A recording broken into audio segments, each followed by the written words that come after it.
right. It's time. Dog and Chicken Show.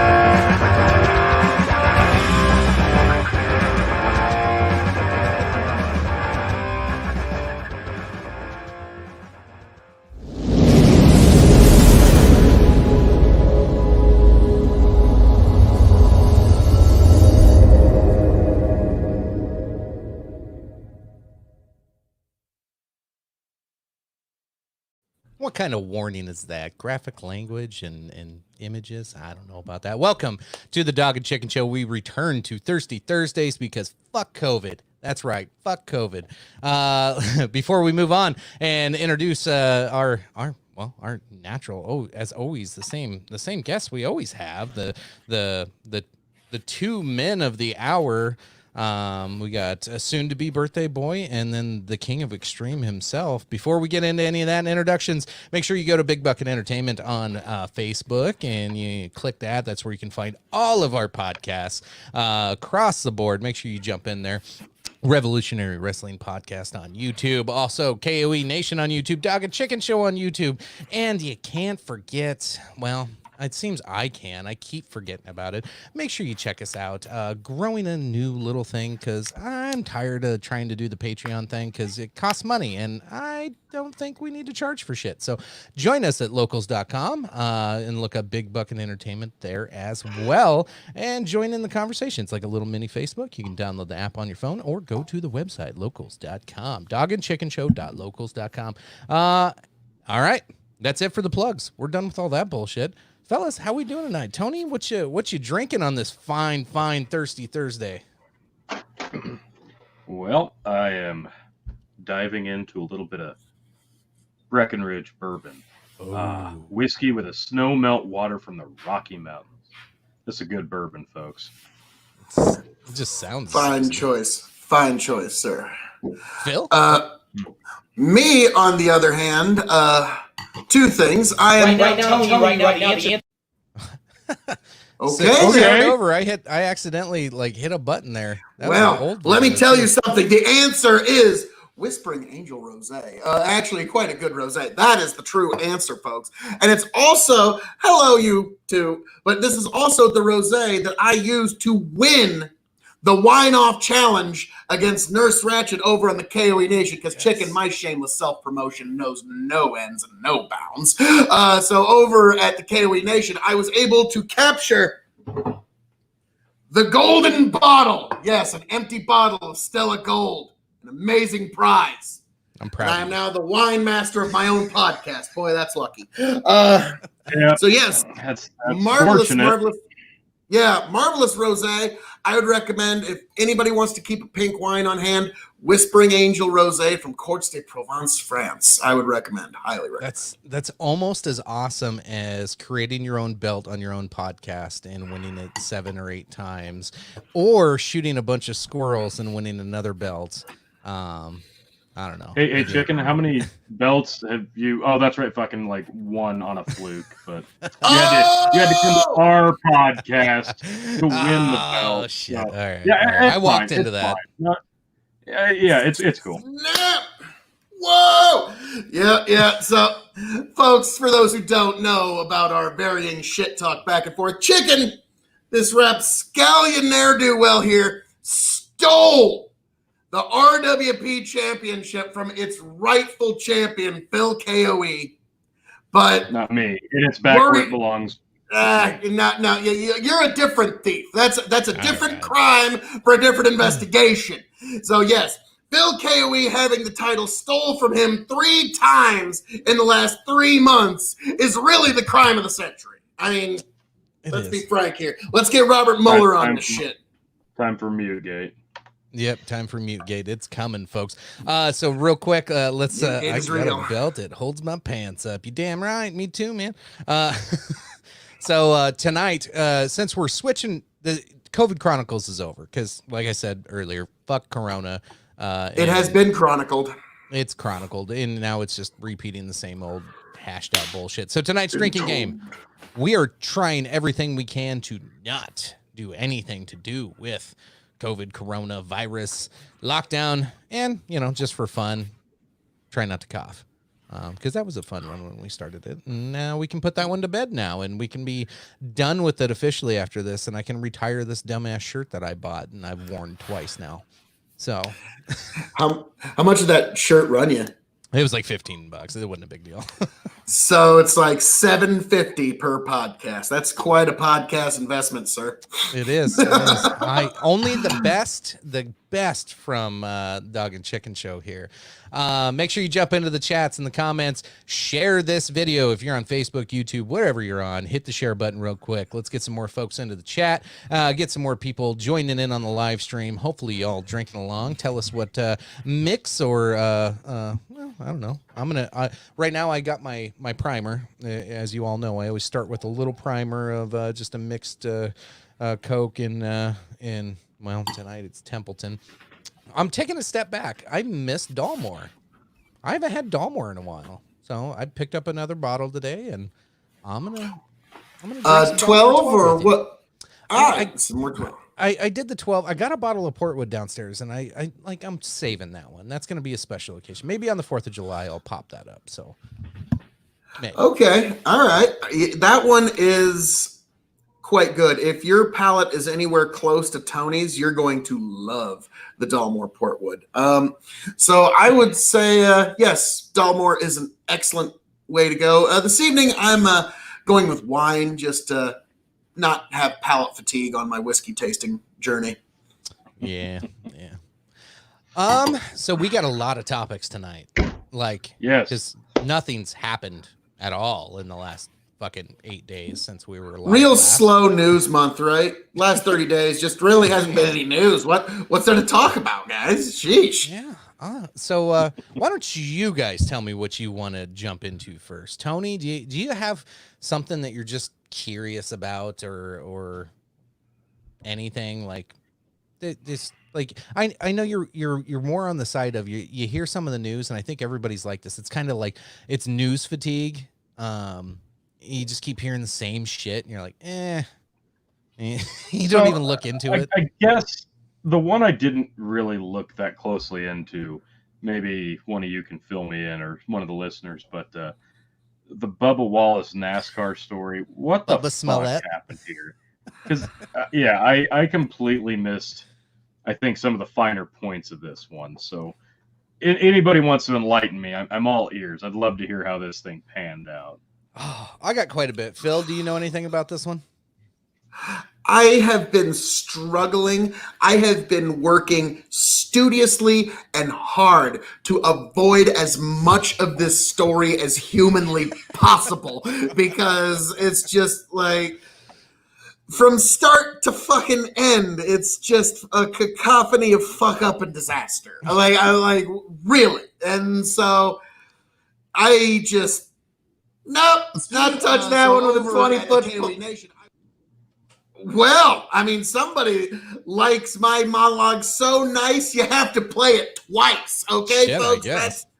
Yeah, You know, as much shit as I to give me- every guest on this show, that's the first time I think I have double streamed. So now I Might can't have give to add anybody this to the shit about it impeachment. anymore. Mr. But- Perfect is a shithead But now. all honesty, okay, guys, when I saw the picture of the handle, okay, which because that's what it is. When I saw that, another full disclosure, I was in Boy Scouts. I learned a couple of knots, and that's one that I've used before to like bring equipment up. Like my mill is 3 stories tall, and so I'll put a bunch of tools in a bucket, like a big 5-gallon bucket, and there'll be a rope that goes all the way up to the top of the mill. I'll tie that exact knot around the handle of the bucket, so when I pull my tools up over the 3 stories, I know reliably that the knot's not going to slip. So to me, when I saw that, I was like, oh yeah, that's a handle knot. I learned that when I was a little kid in Boy Scouts. And that was, when I saw that, I was like, so that's what this controversy's about, huh?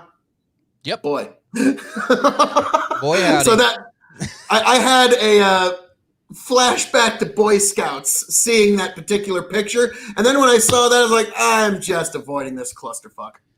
That was kind of my, because what Tony, what's your take on all this? You actually follow NASCAR. I don't watch racing at all. Like when people ask me sports questions, I say, unless it involves 6-ounce MMA gloves or 12-ounce boxing gloves, I am utterly unaware of it. I'm not. I don't know. So what is Bubba Wallace a really good driver? I guess I'll ask you, T. Let's go with sure. Like He's 21st in the Cup Series. That's all. Yeah, which isn't great. I mean, this year's been a fucking disaster. Better than I'm doing, I guess. It's a disaster this year because of COVID. Drink. Oh, you son of a bitch. Yeah, it's not like he's in contention. Let's put it that way. So, what other way to? He's only 26. What other way to get your name out there since you're not winning? You're not winning a cup anytime soon. So, hey, let's stir up some social media outrage and stir up the cancel culture, folks. That's kind of what I'm. And the thing is, that's not actually a noose knot because it's not going to tighten around you as you pull it. A noose will actually tighten when it gets put under pressure. That will keep that loop to be a handle. So when I saw that, it's tied at the top, right, Phil? Because like a noose will slide and swing up and down, yes. Right? But this one is stuck in position, right? Yeah. I mean, at least from what I can see in the photograph, I haven't personally touched it in any way. But again, it was just one of those like, I remember that when I was in Boy Scouts. But yeah, so I to be honest, I think things are just so sensitive right now. Everybody is on such a heightened awareness that, and again, apparently, like from what I read 2 articles. I saw the picture. I was like, this is fun. No, I don't need to involve myself with this. Yeah. From what I saw, it's like, okay, apparently the driver never saw it. It was some aide or like repairman or something like that. And he informed people and it just kind of blew up from there.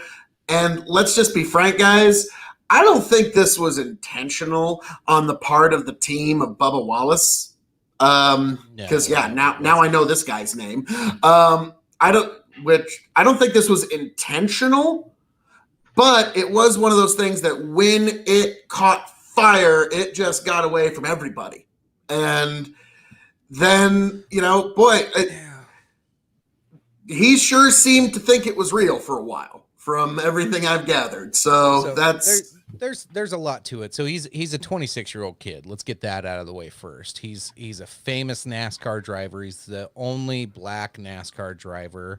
And in the midst of, the tensions across the country and the craziness that we're all facing right now, he has one of the guys in the shop sees this and goes, whoa, I don't want him to see this. I get it. Like, I could see how this could easily escalate. You have a whole bunch of people and again, this is because of the situation we're in and the climate we're in today. Now you have people just trying to go, oh, he's a Jesse Smollett. I joked about it, when we started the topic. No, he did not plant this noose. This noose was obviously there for a long time. There's old video footage. There's, there you have it. This is a garage that he got assigned, and this thing has been in there since like last fall.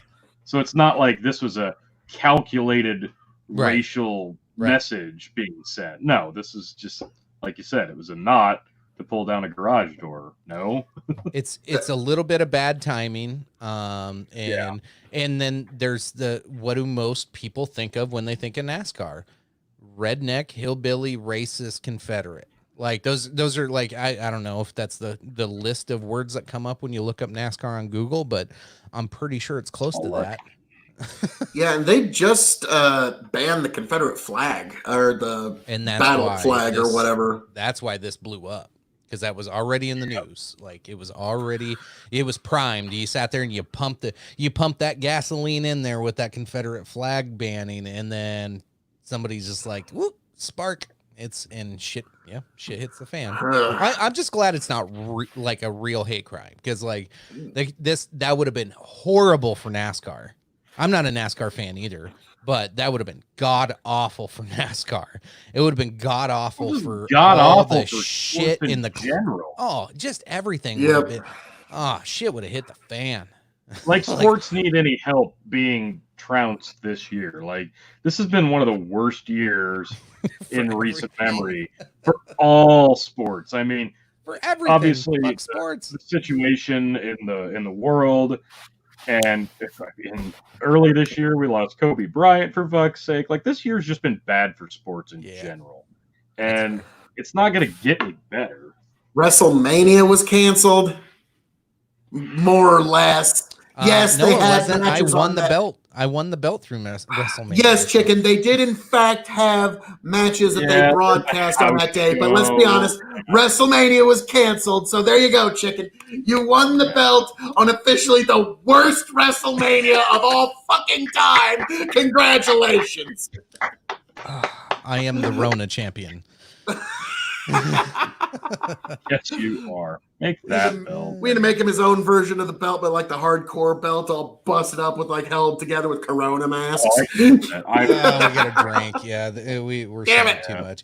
For those of you just tuning in, we're doing the drinking game. If we say any of the words listed down below, make sure you play along with us. Hopefully, you brought your favorite drink. I'm switching over to Scotch here shortly, so this should get very interesting very soon. Tony, I did finally got those videos downloaded. So all right. While I get them loaded up, do you and Phil want to talk about? You guys went on a ghost hunt. You took Phil of all people. Yes. All right. Okay. This had to have been great. Oh, I'm Here we excited. go. I want to hear all about it. Because Chicken, here's the thing. By the time this was over, your KOE now actually has a double meaning. Because I went to, what's the name of the manor, Tony? Mulvane or Mulvarn? You don't even remember where you went, Jesus. Malvern Manor. There we go. The most haunted place in America. And your King of Extreme came in and out, not only unscathed, but conquered the ethereal itself. So not only is your King of Extreme, KOE, the King of Extreme, but he has now also been officially crowned the King of the Ethereal. Yes, this has been quite the ghost hunt. I conquered the Ethereal as well as conquering Extreme. So it was quite a time, quite an experience. We laughed, we cried, we basked in my extremeness. It was I just have quite to an say, experience. I see a pattern here. Tony's got 2 actual like championship belts, so you can make fun of him all you want, but he's like got 2 actual championship belts. Phil is just made up 2 crowns and doesn't even physically have them, and then he's got an empty gold bottle of wine. So you know what? Give it up for Phil KOE. Sorry, it's not about the championship. Shit on your parade real quick. It's not about the plaque. It's about the title, and I hold the title of King of Extreme, and now King of the Ethereal. And it happened in Iowa. Tony's ghost hunt. It was incredible. It was interesting. I saw a bunch of over the top, unbelievable orb activity. Let me tell you. But beyond that, there was. Ups and downs, twists and turns. I went to every room where the guide told us that there was some sort of activity, and I cut the most scathing, biting, some of the best promos in the history of paranormal investigation. So, Tony, completely agree with everything I just said there, right? 100% correct analysis. That's all you take. Just agree with him. Yeah. I zoned out. Something like that in many different words and phrases. So we made the couple-hour drive out to Malvern, Iowa, to investigate it for the second time, the Malvern Manor. And Phil came with us as a uber skeptic, which is perfectly fine. That's how most teams go out and do these type of things. And I kind of wanted to see how how Phil would take to that, in the field as we're doing it, and he handled that just fine. It's not something that's hard to do when you look at it with a logical, scientific, and reasonable approach. You're looking for a logical explanation, and that's what we do. So bringing Phil it wasn't a completely unnatural fit, but at the same time, you got to remember Phil's in character 24/7, and he absolutely was on this evening. So Absolutely. I've got the promo. I think you've got the promo picked up. Is that the first. Is that the shorter video? Yeah. The like minute 19-second Yeah, video? that's the one. Yeah, like a minute. bring it. It was marvelous. I did really bring the thunder for this particular hunt. Yeah, this is awesome. Let me know if you can't hear it, because I haven't I don't know. I haven't tested. No pre-screening. Okay, I'm recording. Yeah, go to about a minute 7. About a minute 7, huh? Yes. Hang on. Give me just 1 second here, guys. Just need 1 minute of quiet. Which was very hard to get with those two. Ghostly research and investigation of the paranormal. An experience like no other. That's it. Okay. There you go. Yep. So, Just that little clip in there, so you're going to have to get me getting the other people to shut up for a second out of there. But that is brilliant grip fucking promo package, mofo. I found the creepiest lighting in the whole house. And I was like, Tony, come here. This is it. This is where we're doing it. And then later, you'll have to post later once it's all edited. Me going from room to room, cutting a scathing promo on all the ethereal to the point where they all had to just go, is this a part of it? Yeah. can you hear it? No, I No can't audio. hear it. Okay. Let me Yeah, try just make sure that. you click the share audio button. Well, Any sheesh. folks watching, if you got any questions, shoot them in to Tony and Phil. I don't know much about the Melbourne Manor. Like, what were the claims that you guys were digging into here? So, Jesus. okay, let me pop that back up. But yeah, what we were looking at. Don't play specifically that in part. this- That's not a very interesting part. Yeah, Well, gee, Phil, would you like to do it? yeah. Phil, why don't you start sharing your screen, buddy? Yeah, well, no the shit. King of Extreme, you cannot be bogging down the main star of the dog and chicken show, the King of Extreme, with such. Yeah, as you can see, you can't hear it, but you can see look at that devilishly handsome outlaw. My God. I mean, how could you not just crown him King of the Ethereal? I mean, like, it's just necessary. Hearing the audio. God dang it. No audio. I mean, you still hear the beautiful summer sounds of my voice because I'm cutting another promo on top of my promo. It's like promo inception, Tony. This is fucking, you are here to see fucking history. Extreme promo inception, folks. This is the shit you come to Dog and Chicken Show for. Still no audio, but my God, look at that fucking handsome face there. There, Tony, I mean, just got the other video ready. an absolute master of sartorial resplendency. I mean, just dead sexy. I mean, like, my God,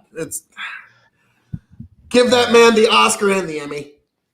So tell me what we're about to watch here. This is 5 minutes God. long. I don't know if we're gonna watch the whole thing. So Just give him tell like me what 30 we're getting seconds. into. Give him like 30 seconds. This is me giving basically a lecture to all the other folks as to what I think ghosts actually are, and that they're actually a psychological totem. They don't actually All right, exist all right. out in Don't reality. give it all away. Spoiler alert, Jesus. Oh, this is just a mere drop of my brilliance.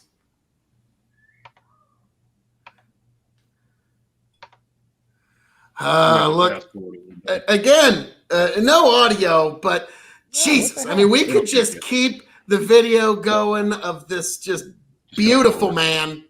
I mean, truly a man amongst men, one of the true greats of our society, our time, our culture, our philosophy. There's audio. I don't thought know, there man. was audio, but all I could hear was Phil. It didn't start at first because we didn't have the microphone on. You got to go about a minute in. So Go you ahead. know, all right, are we gonna get some of this Phil I don't know. brilliance yet? Phil, will you allow it? I'll try. Jeez. I'll be quiet for like 5 seconds. Totems for us to try to find or extract some sort of truth out of. To me, like whether we're talking about any of the supernatural creatures that last in our fiction, whether we're talking about ghosts, werewolves, vampires, zombies, doesn't really matter which one that's lasted. They have a strong psychological totem that represents something. And as I was saying, I'll get to ghosts last, but like vampires are a clear metaphor for sociopaths. The idea that you have to let them into your life. You have to invite them in. Just like the vampire, you have to invite them into your house. They suck you of your very lifeblood, or in this case, your energy. A sociopath will be a psychic vampire. So I see vampires as a kind of a warning story, a cautionary tale to children. Look out, there's psychic vampires out there that will drain you of your lifeblood. It's Trigger warning. Uncomfortable, but even werewolves. It's a creature that has lasted throughout the ages. So everything I've read and everything I've read in psychological and psychiatric papers, that is a metaphor for rape, for lack of better terms. There's the blood, there's the rending, there's the fact that you cannot reason with this. What used to be human is now a bestial creature, and after the deed is done, comes back down to a regular human being again. So I think that metaphor holds up very well. Zombies, our era of badass, actually does show. So to catch more and see more clips and more of the investigation of the Melbourne Manor, make sure you check it out at facebook.com/grip. Is it grip or is it ghostly rip? I can't remember what we set it up as. Well, it's ghostly on Facebook. You can just go to www.ghoslyrip.org and it will take you to the Facebook page. But yeah, we had a lot of footage of Phil just kind of going around. This is going to be an entire video just of the Phil cut. We're gonna have this just like a whole The night Phil where you cut. mocked Phil. Well, we had plenty of video of Phil discussing his thoughts and takes on these various rooms, and it's really interesting because he's over the top as always. So stay tuned here to Big Buckin' Entertainment on Facebook to see this. We'll get it on the KOE page as well. It's going to be perfect for that. It's a lot of fun. But overall, if you're interested in the actual investigation itself, I'll say this: we had pretty much free reign of this place from 4 p.m. and we didn't leave until 7 a.m. the next day. So we're talking like 15 hours. We had free reign of this place. We didn't even bother to take a nap until about 4 in the morning, and we didn't stop recording the audio till 6 o'clock in the morning. So I kid you not, I've got 3 separate audio files that are all 12.5 hours each, plus a bunch of handheld audio, handheld video, the DVR video. It's a literal ton of footage and audio. We're diving into it and getting through it as quickly as we can, but it's going to take a little bit to get through it, and we'll just be kind of updating everybody on the Facebook page, both Big Buckin' and Grip. If we find some stuff, we'll share it with everybody, because I know there's people that are eager to hear and see what we found. But overall, the investigation went pretty well. We were very thorough, even So having a newbie. What were you looking for, though? Like, what claims were you guys trying to dig into? Okay, so if you want to watch back, if anybody's interested in the history of the location, wants to see kind of the layout, we did do a live stream of the walkthrough, and there's a lot of great information there, and he kind of touches on some of the activity. One of the big ones for me that I wanted to get into and get back in was the nurses' hallway on the back wing of the building. There's a kind of a T wing, and they have a room where they said a patient once stayed who was a giant, hulking figure of a man, and now they supposedly have a shadow figure that races out of that room towards the nurse's station, which was kind of a thing that this guy would do when he was a patient there. He would chase the nurses out. So that was one of those things I wanted to dive back into, because we didn't get anything there last time, and it's kind of the same effect this time. We didn't have that happen, and I showed Phil during the investigation what probably is most of that activity. People mistake IR shadowing and IR flares for shadow people all the time. If you have an IR camera behind you and you're looking down a hallway, you're going to cast a shadow. And I think that's a lot of that activity. So I wanted to double try to debunk that. And I think we came up with the other area I was most intrigued on was the multiple personality disorder room of Gracie. I had a lot of interesting stuff happen there last time. And I would say some interesting stuff happened on this one as well. And I'll be sharing.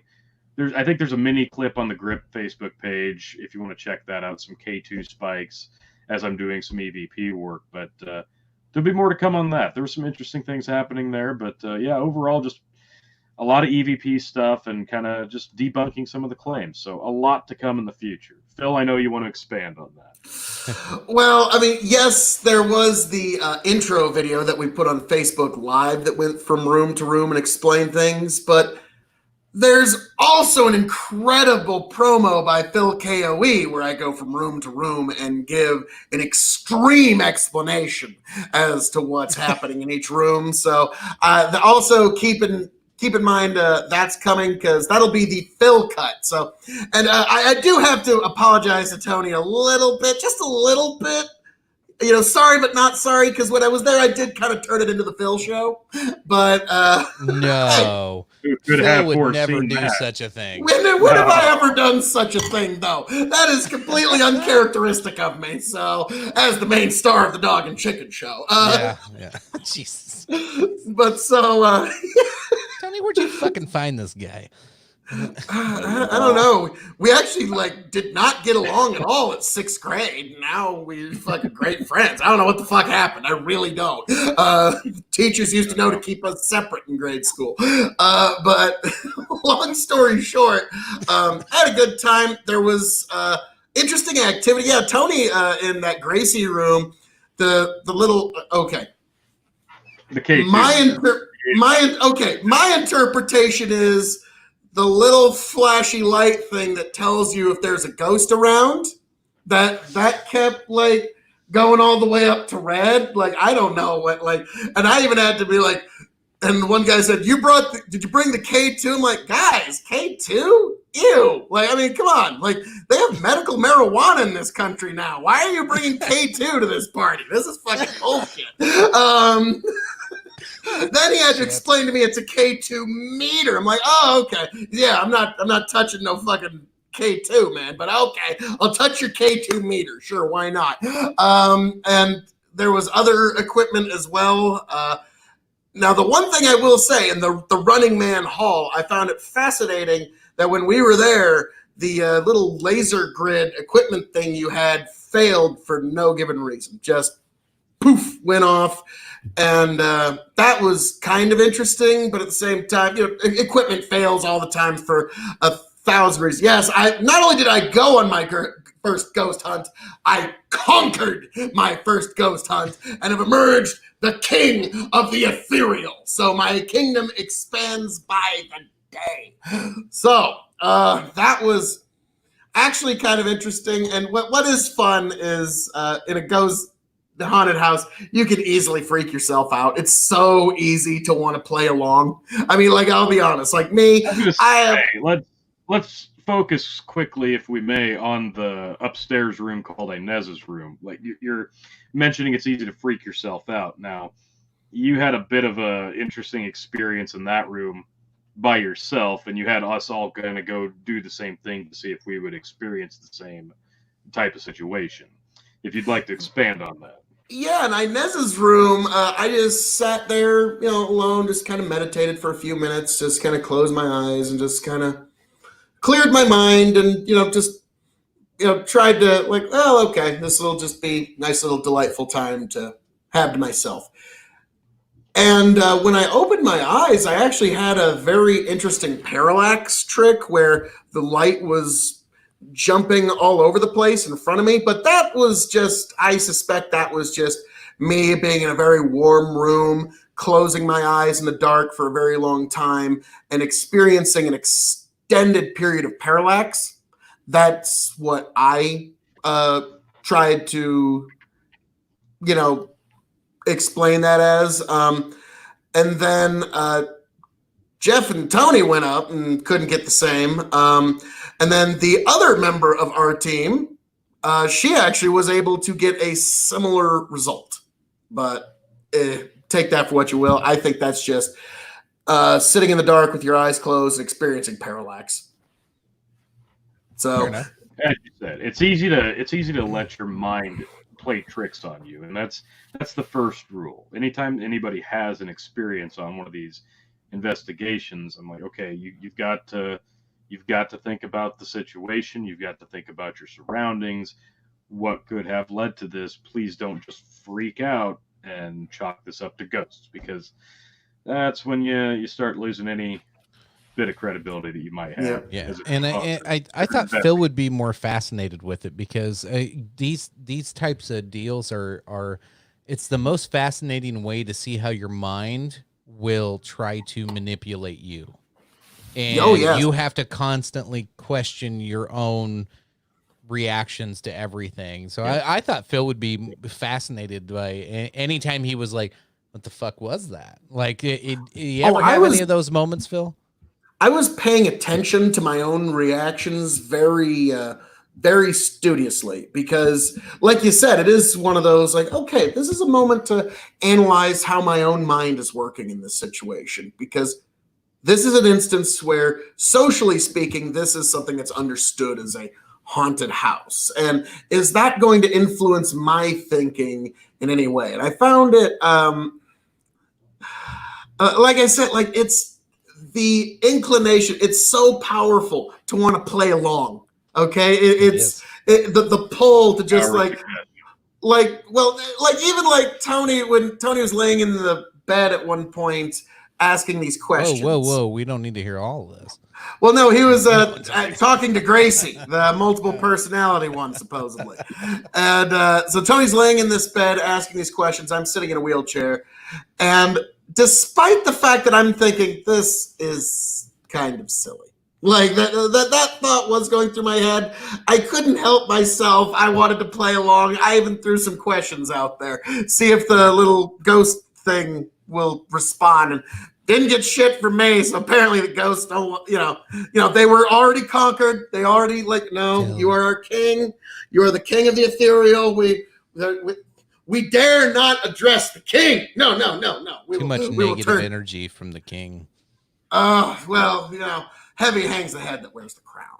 That's just the way it is. But so then when I stepped out of the room, apparently Tony's gadget started going fucking nuts. Like I was even standing out in the hall, and his little gadget was going all over the place. And it was kind of like I would almost, like, if I didn't actually examine the piece of equipment myself, because yes, Tony, I'm sorry, I examined it to see if there was some way that you could hit the back of it to make it give you a reaction that you wanted.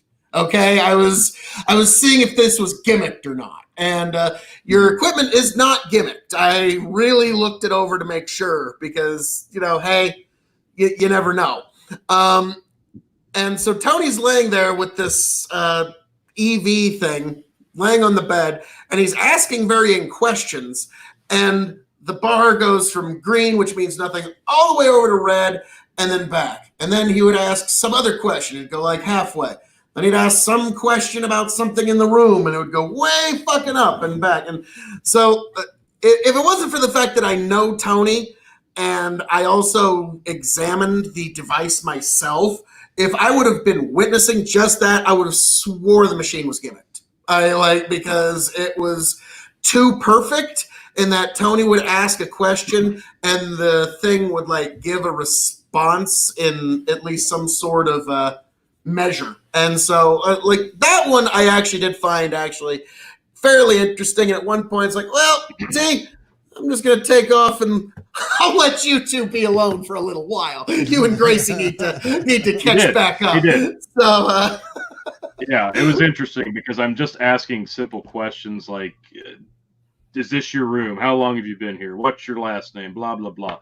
And the only time I would get specific spikes on the K2 meter would be if I asked about the shelf of dolls behind me. Like, which one's your favorite?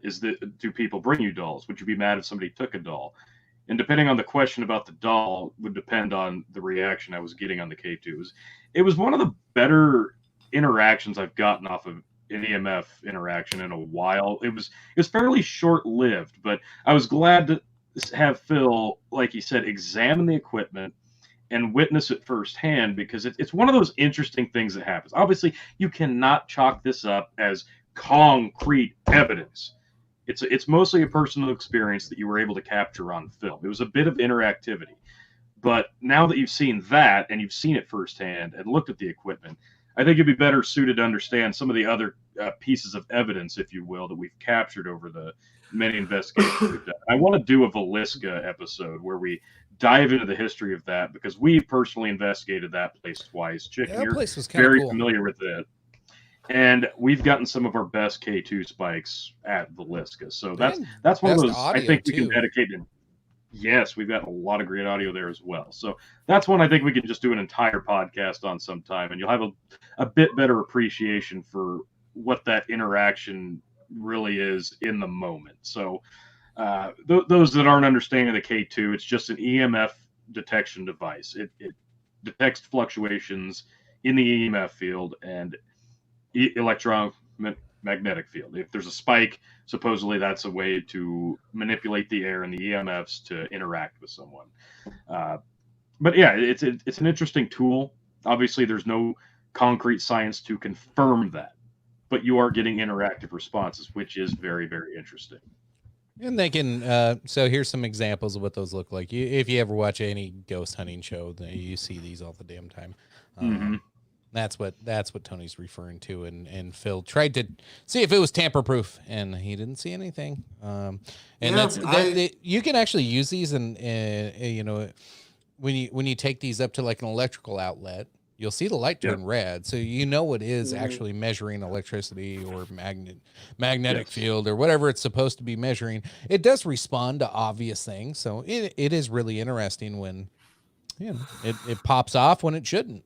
So. Yep. And if you put your cell phone right next to it and then turn it on, you'll get that red reaction. So again, Tony, don't take this the wrong way. Not just that, but specifically those doing Facebook live feeds. If you're using high Wi-Fi fields, it's going to fuck with it that way. If you put it up, like you said, next to an outlet or a TV, something emitting a lot of electronic heat, it's going to spike. That's why you typically try to hold it out in front of you, away from any equipment. And if you hit your radio walkie-talkie, it's going to spike. I showed Phil that, but that's why you try to hold it out in the middle of the air where there's nothing trying to contaminate it. Which I look forward to seeing. Look forward to seeing your guys' results from it, and I know it takes a lot of time. If nobody's ever been on one of these, or actually, like everybody, like they'll watch like an old episode of Ghost Hunters, or God damn that. What's I haven't watched it in so long. Zach? Ghost Adventures, Zach Baggins. He's a piece of shit. Yeah, he's a piece of shit. Boy, I heard a lot about him. And how much of a piece of shit he is. He's funny to watch though. But like, so it's gonna take time. Like, and I've done this with Tony before. You'll have 32 hours of video and audio that you have to just painstakingly watch. It is I bitch about having to edit a 4-hour podcast. God. 36, like, to me, like when I saw, like, okay, you've got these cameras all rolling, and then what do? We go back and edit over them studiously, each one at a time. Wow, this is fuck. No, what, like it, Tony? If we get a Jamie, I can totally understand if you need to hire out our Jamie for your ghost hunting editing, because Jesus Christ, that's. But yeah, to me, on that note, we do need a Jamie. Anybody interested in being a Jamie and helping control the show? Because right now it's usually me and Tony taking turns flipping up the little panels and moving camera shots around and doing all the little fun. Like Tony popped up the little subscribe to us button, so make sure you click the little button and go over to check out Grip. But anyway, we need a Jamie. We can't pay you. So. You will be paid in the honor and glory of getting to work with the king of extreme and now the king of the ethereal. That is a gift in and of itself, let alone payment. All right, should we move on? Anything you guys want to say Uh, wrapping up the ghost hunt? No, I think the most interesting thing for Phil was just getting to kind of see the process firsthand, and not only that, but some of the history during the tour, which is kind of fun. Obviously embellished in areas, but some of the different history about the building, and then of course during Phil was able to uncover a bit of a mystery of its own, where we found some artwork in a specific room, and Phil was able to actually find the person who is still living in Malvern. So that was kind of an interesting little side note. Yeah, it was really nice artwork for as young as the person was at the time. Yeah. He was 15 at the time of the art, and that person still lives in that same town. So I'm not going to, say anymore. We might have to bleep the guy's name because I say it like 15 times. But incredibly good artwork, and so I immediately got on. And the guy was educated in Iowa, still lives in that same town. So, Tony, that might be an interview to look into if we can possibly find him. But to me, I was really disappointed when the guy said that he had cleared out all of the medical data, because the minute that the guide walked out the door, I was immediately going to march to the nurse's station and see what kind of forms and what kind of data that I could find. What was the general attitude of the nurses day to day? What was the general attitude of the doctors day to day? I was going to try to really dive into that, and I found a couple of documents, and that was really about it. They were transfer forms that still had the you know how you have the white, the yellow, and the pink papers, and you sign on the top and it transfers to the bottom too. I found a couple of yellows that actually had a little bit of data on them, and I was able to extract very little. But yeah, from what I could see, the folks were medicated. that was one thing that I could see. Folks were medicated. Other than that, I was really disappointed that there wasn't that.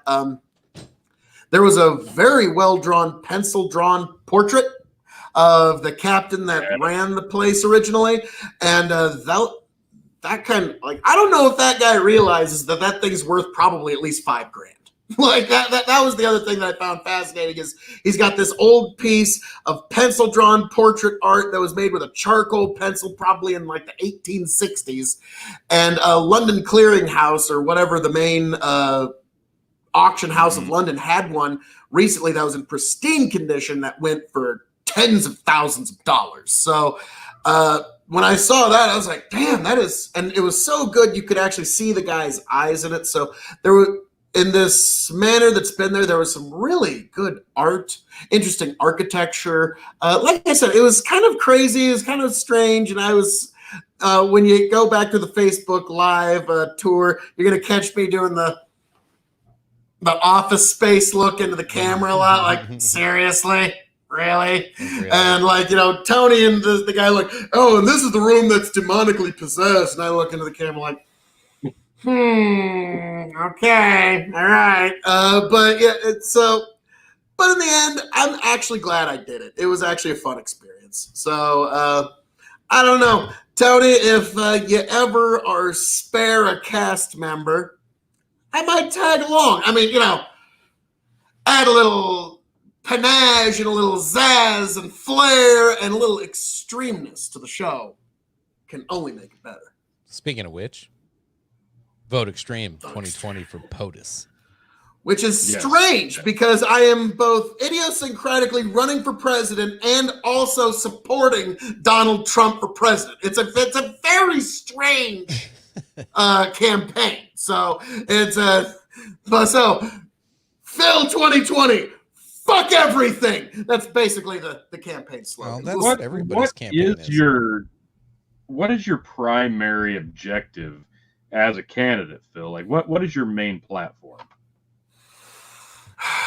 Really, to just let everybody know that I am the most extreme and handsome motherfucker there really is. If everybody knows that, if they put my face on the 150, 25, 10, and $1 bill, that will be, yes, the face of extreme, the face of your currency. And my main objective, boy, it would be kind of like Tenacious D. The first decree is to legalize marijuana. The bullshit and the tyranny has gone on for too long. You fucking old trivs who blocked its legalization. You're banished from the land. And then I love the second one of the second decree. No more rich people or poor people. From now on, we'll have to, I don't know. I'll have to get back to you on that one. We'll lead us to king. Because, yeah, that was like, oh, you're going to just solve that one right here, right now, are you, Jack? Like, just the thing everybody's been trying to figure out for 10,000 years. Yeah, you got that one all wrapped up. So, President KOE, I do a pretty good job, I think. God help us all. I keep making the joke that I'm going to run for county sheriff here if our sheriff ever retires. And what I'm really scared of is actually winning.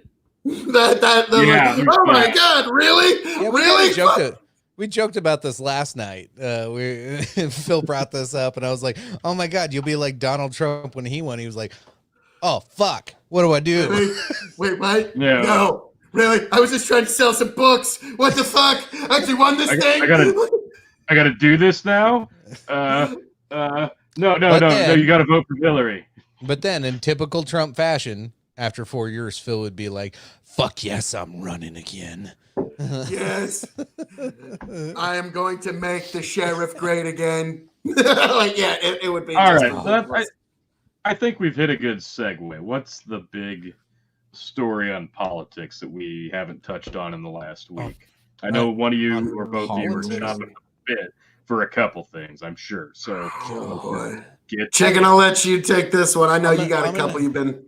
I'm just gonna do a quick experiment, real quick.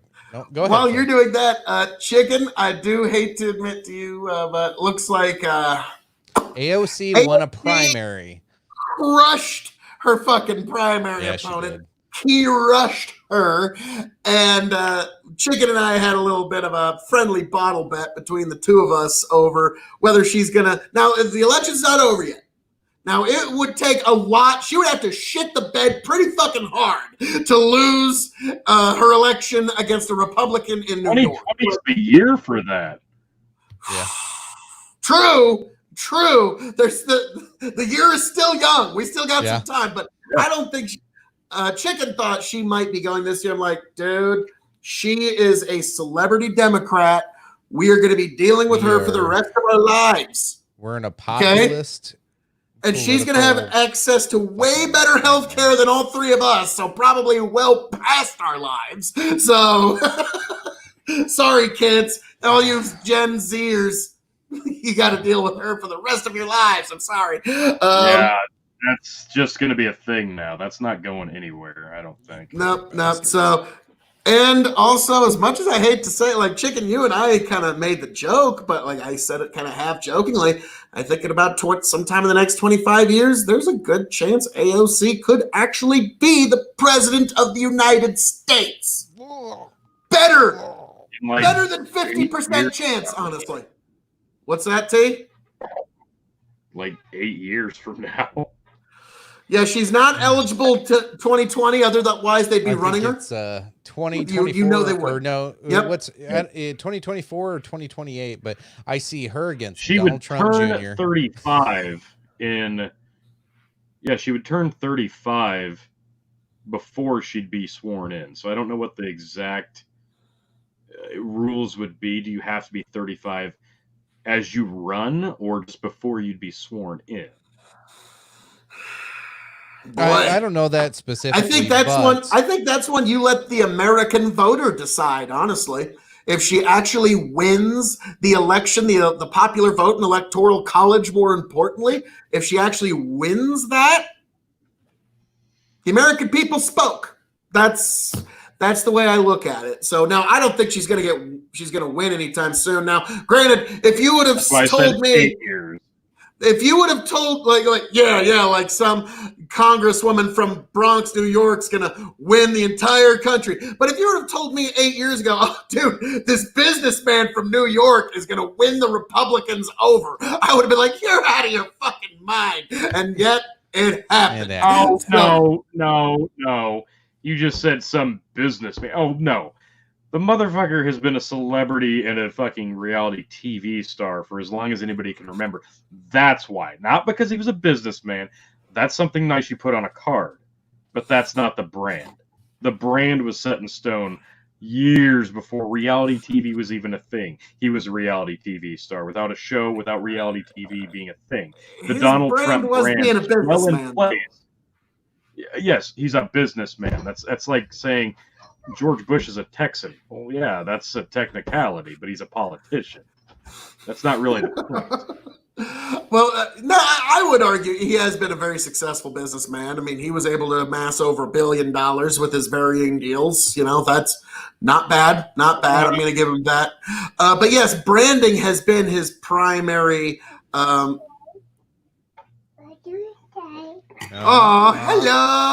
I didn't put Hi, that as a little drinking guy. game tonight. But well, let's drink hello. anyway. Kids interrupted. Let's drink.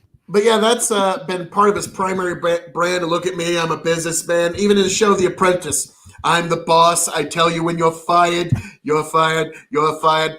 And that really was his show on The Apprentice, was probably his single best branding undertaking that helped him become the president. Because the American people saw him for year upon year, sitting in an executive chair, making executive decisions, looking very, very decision-making. Very decision-making. I know that's a real word. It's getting in the Oxford Dictionary now. Just looking like I'm the decider. I make things right. I will decide the right, the wrong, and I will move the chess pieces where they need to be moved. And that look of, and again, it's a visual presentation, but him just being there, I'm sorry, Tito Ortiz, you're fired. Like, yeah, that was, believe it or not, that was what helped build him. And also, I just wanted to mention, you know how I always bring up the political class, how they're a class different from us? The Apprentice really showed that better than anything. Rod Blagojevich, former governor of Illinois, he comes on to The Apprentice, and I love it. It's like, hi, my name's Rod Blagojevich, and I didn't do any of those things I'm accused of. That was basically his intro. And they ask him, okay, this man's been governor. He's been in politics his whole life. He was basically in politics while the dot-com boom happened. They sit him in front of a computer, and they ask him to send an email. Not only can he not send the email, he does not even know how to turn a computer on. Okay? This is the political class. This is the vaunted mandarins that live above us. They just have people you send an email. You make a phone call for me. You go get that done. You get the oil changed in my vehicle. They just point to people and have people. They have no actual usable, marketable, valuable skill to offer the world other than just being a Mandarin bureaucrat. So sounds like most politicians today.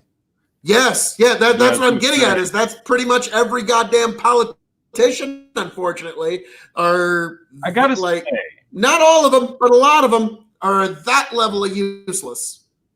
I gotta say, maybe you guys can correct me if I'm wrong here, but I feel like we're at a point in American politics where people are much more familiar with individual politicians on every branch, on a local level or a national level, than they've ever been before. And I feel like, I guess if that's one thing the shitty news coverage and media that we have has done, at least it paints a lot of these horrible lifetime criminal politicians in a bad light enough that we're familiar with these names enough to the point where we go, okay, I know I don't like that person.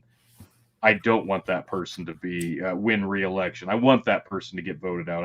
I don't want to see that person in DC anymore. Because before, I feel like most of the populace just kind of saw a name and knew the name because of their association with a president or a vice president or so on and so forth. Now, each politician is kind of its own brand. Their name, their face, they're their own brand now. It's kind of at an all-time high, for better or worse.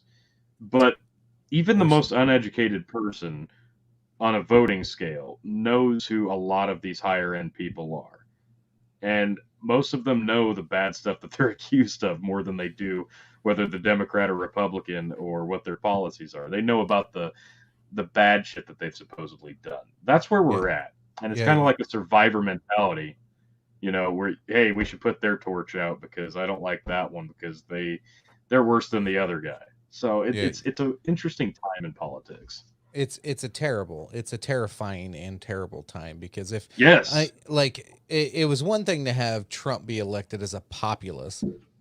Now AOC, and we're going to see more of them. We're going to be a populist centric, and the problem with that, it can be good and it can be bad.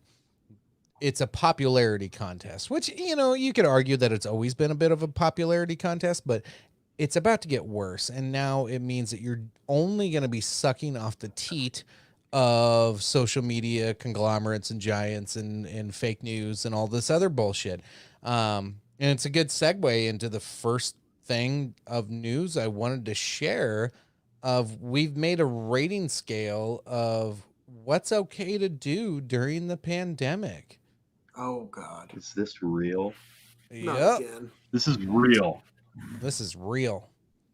So on a scale of 1 to 9, 1 being the least dangerous and 9 being the most dangerous, let's go through it, shall we? All right, number God. 1. All right. The least dangerous things you can do: playing tennis or getting takeout from a restaurant. Now hold on. Okay. Because we all know that Corona can't spread by takeout food. We all know it doesn't happen. I was just gonna say, I'm looking at this list right now, and the very first thing on the bottom, damn it, Phil said it. The very first thing is getting takeout. I don't know if whoever made this list is familiar with Yahoo News, by the way. Yahoo News, how familiar they are with this, but surface contamination is surface contamination. And that doesn't change if you put the plate down in front of them at the table inside your restaurant, or if you put it in a fucking bag and send it with your delivery boy. It's still surface contamination. Well, hold on. The surface contamination, I've heard 2 hours, 4 hours, 15 minutes. I've heard none. I've heard 6 hours. So what does Fauci say this week? Or did he come out and say he lied about that too? Fauci disappeared. Fauci disappeared faster than toilet paper in April, okay? Fauci's just poof. Oh, he's back again.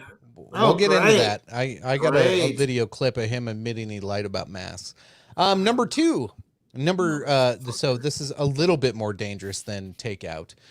Going for a walk, run, or a bike ride with others, and then getting fuel in your vehicle. How is getting fuel? It's still pretty safe. How is that more dangerous than getting takeout, though? I don't know how it's more dangerous than playing tennis. Maybe it's because still you could the light same a fire. Level of secondary human interaction. If it's not surface contamination, you're worried about airborne toxins in this scenario. I think that getting fuel is pretty fucking low. Obviously, how did it even get to 2? I think that still deserves to be a 1. How many people do you know that? Oh, Sam, I am 2020. You're absolutely right. It changes from week to week. Dr. Fauci, what's really going to change in the year 2020 is you're going to have more people that are going to be thinking at a higher level, and you're going to have more people than ever that are finally going to come to the realization that the experts do not have your best interests at heart. Experts are humans. Humans respond to incentives. Therefore, an expert will respond to an incentive just like anybody else. Let's go with number 3, shall we? Oh, wow. Libraries and museums, because there's a fuck ton of people there. There's probably more people at a library and museum than you're going to see getting fuel. So I get why that's number 3. Golfing. No. I know. I'm being facetious. Okay, wait. Your interaction, space-wise, you're going to be a hell of a lot closer to people getting fuel at a busy gas station than you are golfing. And you're going to touch it, and so are 100 other people in a day. That's what she said. Oh Jesus! So other ones, number 3, getting groceries, which, like, dude, seriously, that one should probably be higher if you really want to Yeah. go with some of this, but whatever. Getting groceries, Who makes camping. I don't know how camping's number 3. It's not. I've been camping. Guess Camping's what? like I'm number okay. 1. That's like the safest thing you can do. Go get a Yeah. go get a tent and sit by the river and tell everybody to fuck Apparently not in the UK. There's people that are literally getting ticketed and arrested for camping out in the middle of nowhere. So there, Makes sense. you got to remember, there's some people that are still pretty goddamn hysterical. So Yeah. continue with this list of fuckery. The other one, we mentioned golfing, and then hotels are number 3. Let's move on to number 4. This is very specific. Dentist's office. Offices, doctor I've been waiting to the rooms. Yeah, doctor waiting rooms, walking in a busy downtown, and then eating outside a restaurant. So we're all of a sudden getting pretty specific here. These other ones were kind of broad. I Like, would put could see- visiting a doctor at like 12. Like, what the fuck? Like, that's where every sick corona patient's going. Like, what do you well, continue with this shit show of fuckery. I'm sure like 9 is gonna be like going to church, protesting lockdowns. No. I'm surprised number 1 didn't say Black Lives Matter protest, honestly. Like, let's be real. Like, just calling it. And then number 9 would say protesting lockdown. Let's go to number 5. Dinner parties at a house, airplanes, backyard barbecues. Series. Come the fuck on. Malls, beaches, and bowling. How fucking dare I you. mean, hey, now it depends. Did you bring your own shoes and ball? Because I do. So I think that could be lower depending on what equipment you bring. This is frustrating. 6th, like on the scale of 1 to 9, most deadliest COVID drink things you can do. This is new, by the way. Casinos, restaurant indoor seating, playgrounds. They're still on this playground thing. I thought this was over. Hair salons, No, barbershops. Oh my God, we got to have that one on there. Pontoon. Oh my God, a pontoon boat ride, like versus other boat rides. Those tend to be more social. You get more people on a pontoon. Well, I went kayaking a couple weekends ago, and that's not even on the list. So that must be a 0. So pontoons are the only big boats that a lot of people can get on? Well, I mean, more than like 3. You can get like 6, 8, 10 people, depending on the size. You know what? God. Movie theaters are fucking dangerous. You know what? That's on the same one. Number 6 has movie theaters because there's not enough seats in this empty ass movie theater that nobody goes to. When was the last time you went to a movie and it was packed? Never. Like, even actually lie. I went to go see Frozen 2 with my daughter at IMAX. That place was fucking packed. Like, it was fucking Sure. 6-year-olds as far as I could see.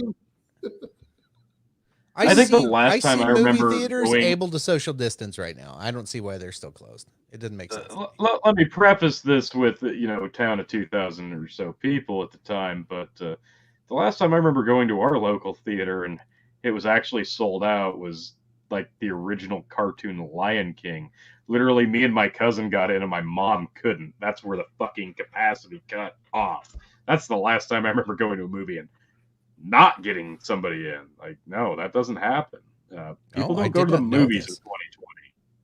It's been proven fact that movie theater cup holder is dirtier than your toilet. Facts. I believe that. In the morning. At least there's circulating water in a toilet. At a movie theater, ain't nobody cleaning that shit up. There's no For years. You know what? Never- There you go. Maybe you'd have full movie theaters if somebody drug the garden hose in and just hosed that shit down. You know, I think there's a correlation here. So movie theaters ready? are gross in and of themselves. I don't think Corona Yeah, they improved or it. improved or decreased that. But they're good. drinking Thanks, again. Sam. I am now. I'm going to be super goddamn self-conscious of that next time I go to a movie.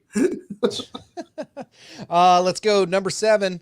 And we had a drink on that because he said the C word. Basketball, public pools, and schools. They're in the most dangerous area. Yeah, schools. Do you suppose they're actually gonna let school back in session before November? That's a fascinating one. Nobody can decide. So we can talk about. I think they will, because I think it's really fascinating. I think they will I hope too. not. I think it's fascinating right now though, because like we are seeing the school system, which has been infected with this groupthink and this like social justice crap, and you have all these colleges not wanting to open because they're like, oh, we don't want to die. And then everybody else is like, hey, like our kids need to go to school. So I could really see public schools opening for kids and colleges remaining doing this weird social or this like online learning weird class thing and trying to stay closed to try to show that they're protecting their students and stay out of the harm of the media right now. It's super weird. I think this is one to keep an eye on long term. Well, let me ask you, to what need is being served putting children back into school immediately into the standard school year, despite the fact that there's still a pandemic going around? What need would be served doing that? Because I see no need. There's no need right now. So my school opens up August 20th. They already selected the date. Yeah. There's no need the need for kids to go back. So parents need to go back to work. You need to reopen the country. So I see that push for it. That's going to be a big part of it, especially when the likelihood of children getting sick. Well, I don't know. We'll watch the news next week as school gets closer to opening. Now all of a sudden kids are going to be in danger again. So fucking whatever. I don't even know why we talk about it. It just changes whenever the hell they want. Like I think you hit the big thing there. Like, do we have any numbers as far as how many people are still actually out of work right now compared to this same time last year? Like, obviously, we know that the economy got completely tanked because of this, and people are out of jobs, maybe permanently, not just temporarily, but like from where we were a month, 2-3 months ago. Do we have any data whatsoever for how many people are still just sitting at home and not collecting income because of this right now? Like, I know in the bigger hotspot areas, it's probably still super high. There's like 40 to 50 million people collecting unemployment right now. There you go. We've got to stop that at some point, right? As of May 2020, we have 13.3% unemployment rate according to the Bureau of Labor Statistics. So yeah, it's gone up way more since then. That's a month old. We had a job loss report from just last week of another 1.8 million, and that's on the lowest that we've seen. The jobs report usually comes out. I think we got another one coming in a couple of weeks, and that will be when we get the freshest data. And I expect, depending on how bad it is, the Dow will probably either take a kick in the shorts or will at least stay flatline, depending on how good or bad the report is. So that one is going to be interesting. But yeah, to me, it's just we'll get into schools maybe after this list. But continue on, sir. Number 8 in the top 80th percentile most dangerous things you could do during a pandemic. Buffets. Sports. Kind of got to get them that way. I want to touch on that because everybody around here has been just jonesing for the China buffet to open up in York, and I'm there. I'm with you. I'd love to go get some China buffet. It is open, not the buffet portion, but you can order off the menu if you're a brave soul like Phil is. But blasphemy. if you like, if you just like chicken and rice, like myself, you kind of like to go up to the buffet and just get what you like. So, ordering Now, out I the haven't menu- gone to the China, but I haven't gone to the China buffet yet. I'm not that brave. I just went to the talking chances are. ordering off the menu and not knowing what the fuck you're gonna get. Like, I'm not doing that shit. I trust you to do it. I wouldn't do it myself. But the only reason a buffet is more dangerous than a sit-in restaurant is because of the potential interaction you would have with another person bumping around the line. That's fucking it. Literally, that's No, it. no, it's everyone because touching anybody the. can taste your It's food. it's anytime. everyone grabbing the same scoopers to get the food. Everyone is You touching the get same around that. thing. You can get around that. There are ways around that. I'm saying That's it's tough. person to person. You give everybody a fucking spoon or a piece He of just wants his tongue. buffet Hey, back. No, I'm not going right away. I when ain't it opens hating. either. I'm just saying I ain't there hating. are I'm ways down with around buffet. it. I went to You a. I limit went to who a. can go through. I went to a Who Hot thing the other day. I was down. I don't care. Oh, I'm jealous. Oh. Yeah, that's some good shit. Yeah. Oh, God, Well, yes. yeah, I'm gonna have to do I'm doing a Who Hot now next time I'm in Lincoln. I don't know when that's gonna be, but damn you, chicken. But all right, go down this list of shit. But I can see buffet. In the list of eights in the top 80th percentile, we mentioned buffets and sports stadiums, gyms, which kind of fall in line with that, amusement parks, which if for the most part I can get some of them, maybe not so much, but and then Phil called it churches. Can't What go a to shock. church. It's dangerous. It's dangerous. And then You can get Corona at church, but not at Walmart. Goddamn it! Or, like, what the fuck? No. Like, this is horseshit. No. This is just You a just need to horseshit list. believe, Phil. You just need to believe. In the Right power away, of Walmart. you will not get coronavirus. No, it will not happen. And the top two, bars and large music concerts, because there's been a lot of large music concerts in the last fucking 3.5 months. I was going to say, they who would the know. fuck They would is know. Getting to a concert. No, so you know what that is? That's to avoid promoting large crowds in a stadium. That you notice the narrative here, right? Yeah. Who has large groups of people that show up at stadiums this time of year every 4 years? Donald Trump. And That's pretty also, obvious. let's be honest here. The other one, they're saying church, and then the one above that, large gatherings and audiences. This is the season where a lot of evangelical Christians go to revivals of varying types, where they will have tens of thousands of people gathered at these massive revivals. And that one, that's what normally does happen during this time of year, is people, like, that'll be for some evangelical families, that is their summer vacation, is they're going to, like, they have some in Missouri, they have some like all over the place, but usually down in the American South. So you notice that this is all very geared towards no, don't go to your churches, don't go to your revivals, just stay in your government schools and go to Walmart and consume. That's all. And so I find that fascinating. Go ahead, Tim. Let me ask you this then. I know the conspiracy theories and the hidden agendas and all those theories are out there right now, that all of this was a complete work just to take down the Republicans and the president, so on and so forth. But what you're touching on here is interesting because, like you said, this does put a pretty nasty spin on gathering for religion if you are a religious person, going to church or gathering outside like you were just discussing. Do you think it's feasible that a part of that conspiracy theory, that this is a work to get people scared, that this is a way for the left side or the atheist side to kind of take down religion? Do you think that there's anything to that narrative? Every opportunity they can possibly get. Like the Rahm Emanuels of the world never let a good crisis go to waste.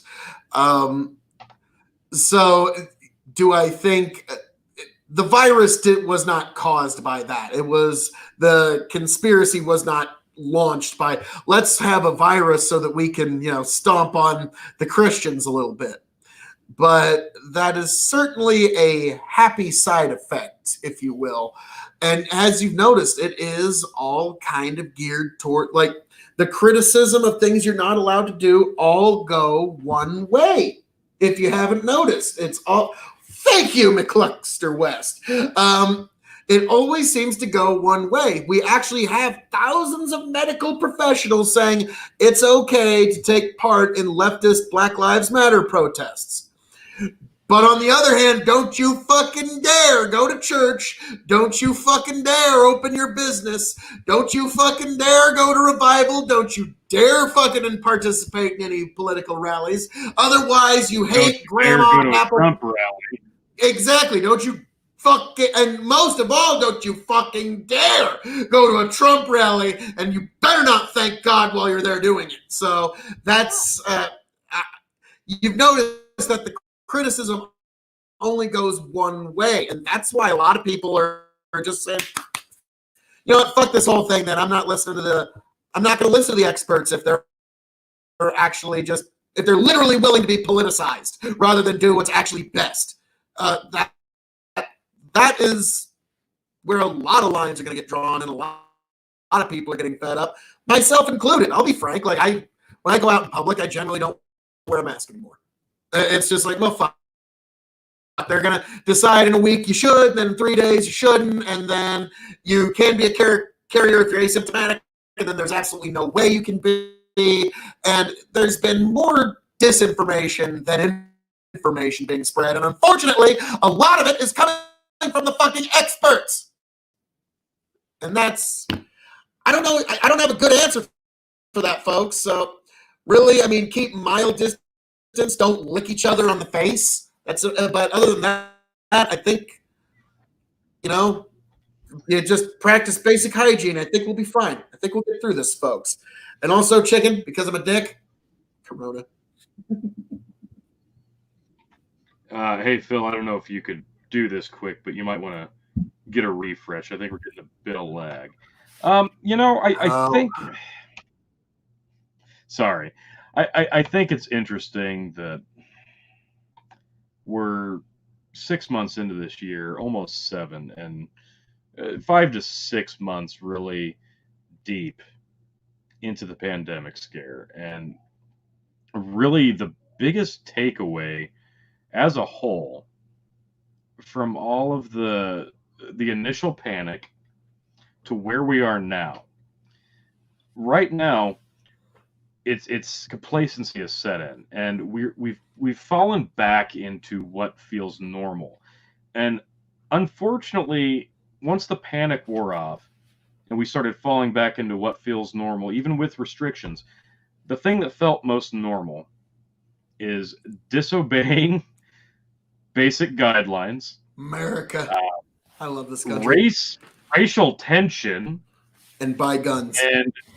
And yeah, buying guns, and basically just trying to find a way to gather with other like-minded people over anything else. Like, it doesn't matter what it is, whether it's a leftist rally, a Black Lives Matter rally, a political gathering of the minds to see during an election year. I find it fascinating what was normal, what we wanted to fall back into once the initial panic kind of fell off. And I think the biggest takeaway was what felt normal for the country was, unfortunately, political hate and racial tension.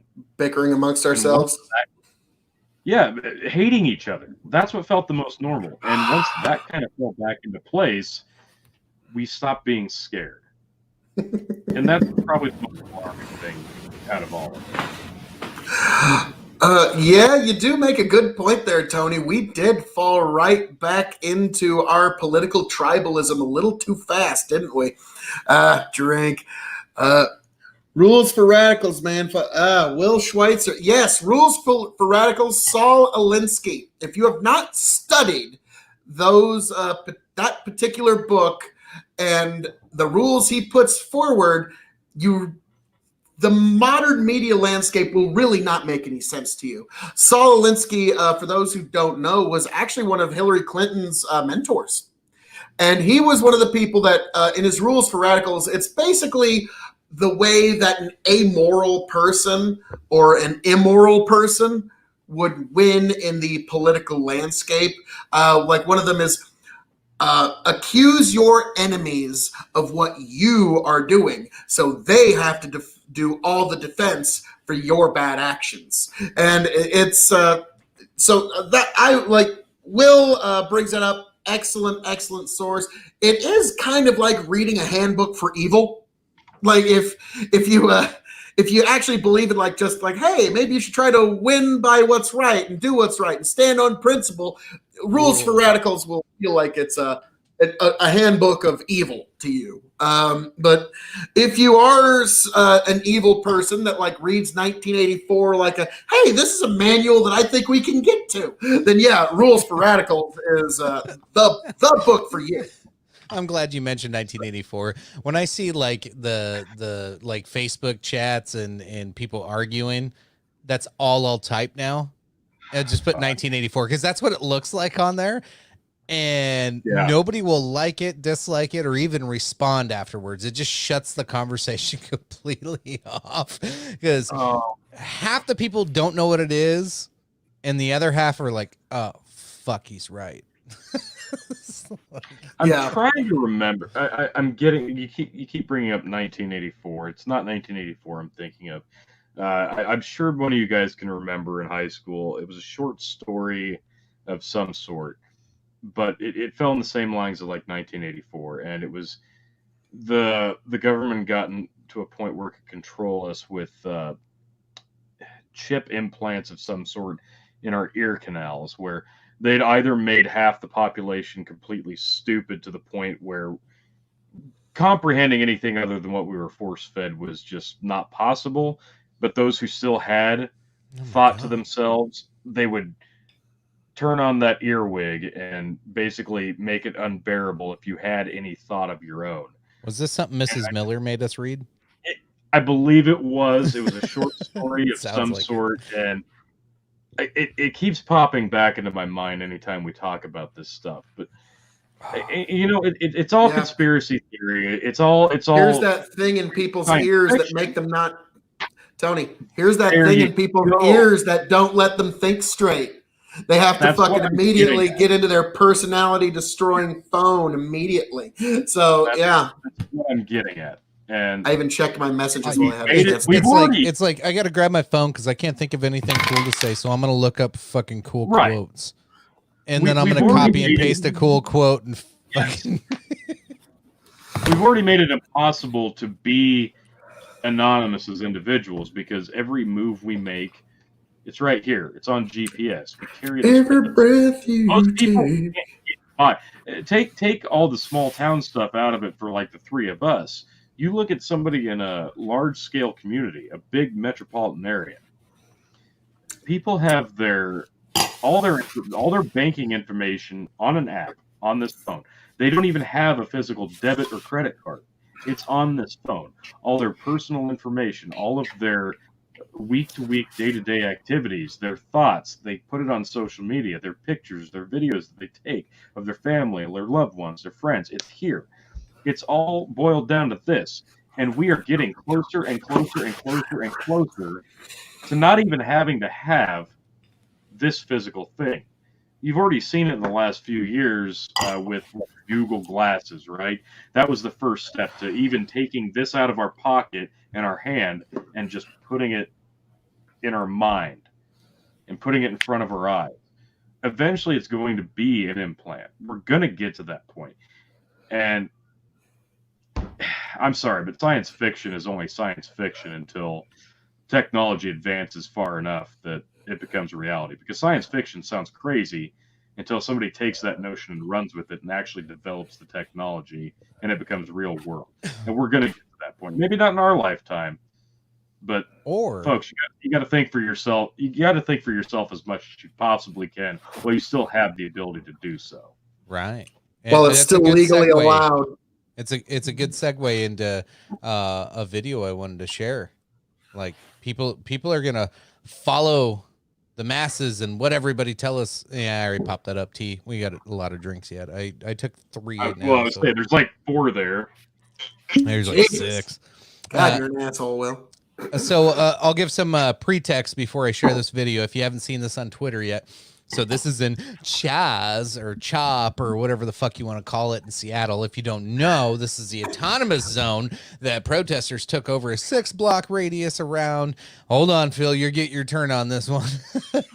We'll talk about this for a little bit. Well, no, I was just gonna say, do you know why they had to change the name?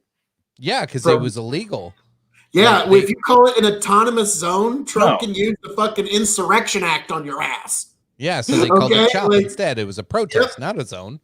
Yeah. Yep. Anyway, so this is video. This came out, I think, yesterday, or maybe it was the day before. But pretty much it was a guy that lives there and was just tired of the streets being blocked and just tired of all this bullshit. And so what you were saying, Tony, like everybody addicted to their phones and machines and government propaganda and media and blah, blah, blah, blah, blah. People still have the right to do this.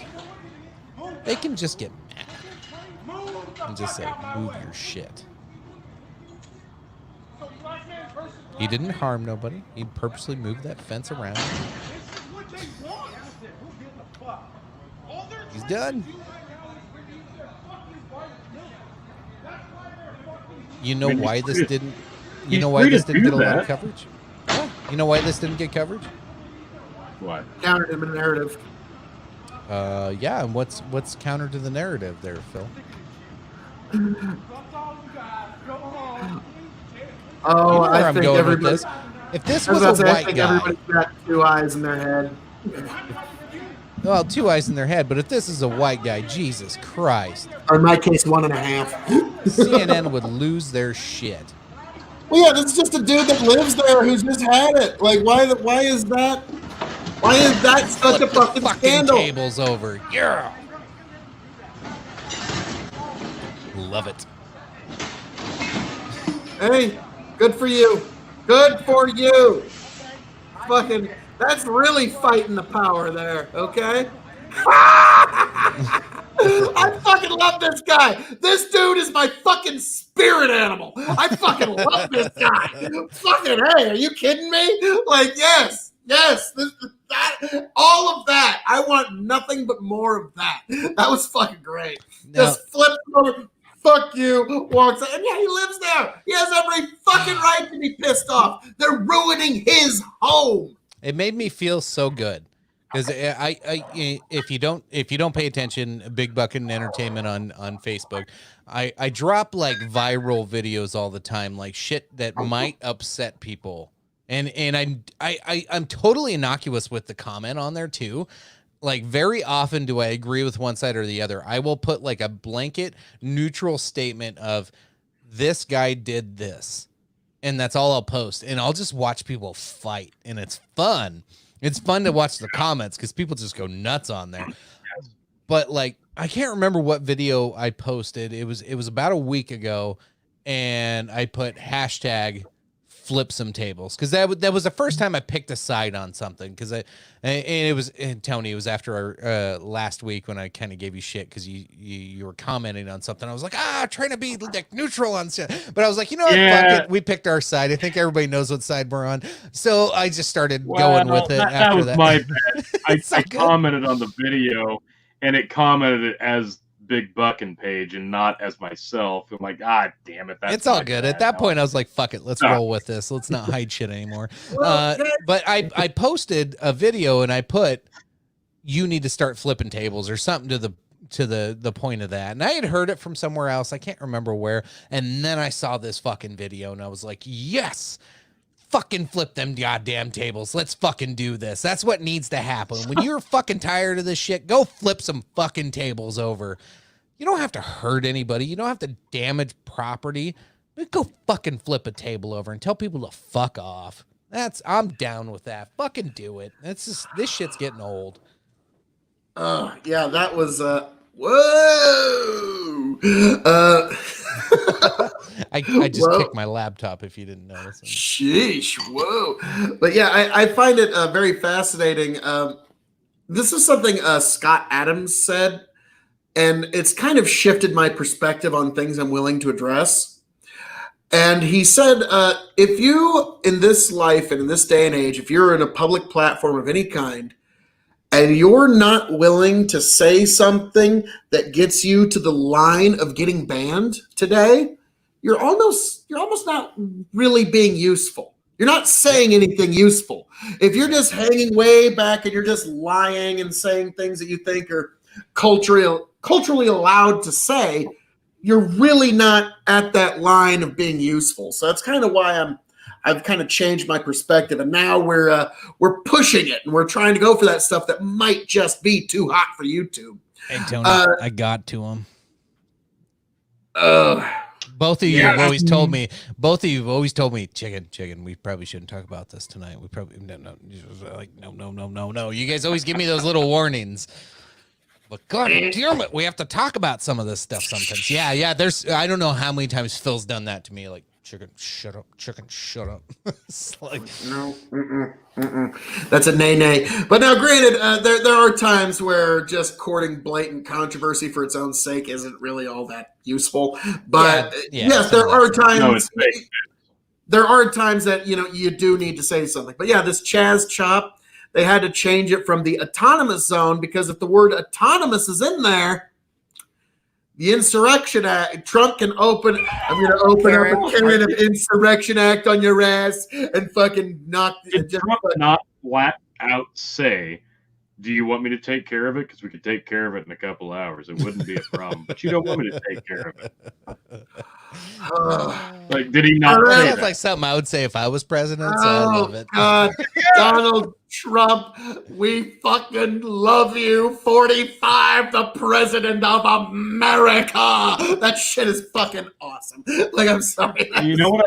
I'm sorry, but I have to say this, and I've been thinking of it for a long time, especially when I look over and I see this little globe GIF. Every time I see that, Yeah, that's not real. It's flat. Chicken. Okay, fuck you. I'm Dude, I'm it's the over here 1-year trying to- anniversary of the Flat Earth episode. Yeah. Phil, do you remember this? Do you Yes, remember? I do. Fuck you. That wasn't that my debut? That was your debut. 1 year ago today, Phil made his debut on the Dog and Chicken Show. We talked about Flat Earth and presidential debates. So cheers to okay. Phil's Well, anniversary. in that case, yes, cheers. But 1 year anniversary. It was. let me circle back since you brought up presidents and presidential debates. The reason I bring that guy up, do you remember watching Futurama? Yeah. Anybody watch Futurama? Oh, I love Futurama. It wasn't president Good show. of the United States. It was president of Earth. Yeah. And I always think of that when I see this little GIF. Now tell me, Richard Nixon, the head of Richard Nixon, was the president of Earth. But have you ever seen anything from a cartoon show come more to life than Futurama President Nixon, president of Earth, to Donald Trump, president of the United States of America? Like, I'm sorry, but every time I see him, I'm thinking of Nixon on Futurama when he's out there fucking talking. Like, it is carbon copy. Some of the shit he says, it's word for word, I feel. Like, deep down. I think the common that's ones are his the platform. Yeah, there's been a bunch. The common ones are The Simpsons, and there's Idiocracy. What was Oh, the other one? yeah. What was the other one I seen today? Oh Jesus Christ! It was about V for Vendetta, the newer movie Dude. took place in 2020. America was in a civil war, and V for Vendetta took place in the UK while America was in civil war, and there was nobody there to stop all the bullshit. We still have a few months till the 5th I of November. know. Like, I mean, Fucking crazy. that shit could still go down. Like, I was really hoping, like, as much as I hate to say it, like, I was trying to come up with a hard 5 bit that basically talks about how we're in a world where we're watching V for Vendetta in slow motion. Like it just we're having to watch it in real time rather than having it all like nice and cutely edited up for us. So that's where we're at kind of right now is we're watching V for Vendetta in real time anyway. So fuck chicken, why'd you have to point that out, man? Really? No, there was another meme I saw. I should have saved this and I should have shared it. Don't go to London in November, man. I don't know. I've read enough books. Stay out of there. The meme was, I think it was, no, it was a little boy looking at MLK and said, imagine all the things we've accomplished and think in 60 years we'll be in flying cars. And then it shows somebody knocking over a statue of Martin Luther King, which it was fake. Wow. It was doctored, of course, but like you get the picture, right? Like, we're like, we in the 60s, we've come so far as a nation. We've done so many great things, and 50 years we're gonna have flying cars and things are gonna be great. And how soon until that happens in real life, guys? I hate to say this, pretty fucking soon. I'm gonna hate. Like, you know what? No, Tony, not the flying cars. God. Hey, I'm sorry. You bring that up. That's what I'm thinking. We're at jetpacks now. Those videos are out there, and we're going to fucking Mars. Like, we're close. Damn it. Thanks for pulling it back together, Tony.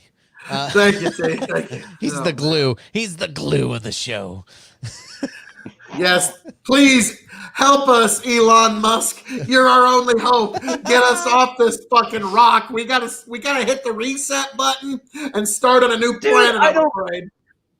Okay, fine. Let's just go that route. Okay. You know what? I don't know how badly we should get to Mars, because if you believe some things, we already fucked Mars up and came to Earth, and we're fucking it back just to go back to Mars. Like, really? And if Mars is viable and nobody's ever lived there before, like, do we really want to fuck up a second planet? Imagine the like, think if there's like 200 to 300 people that go there and only like 20 survive, and Phil is one of them.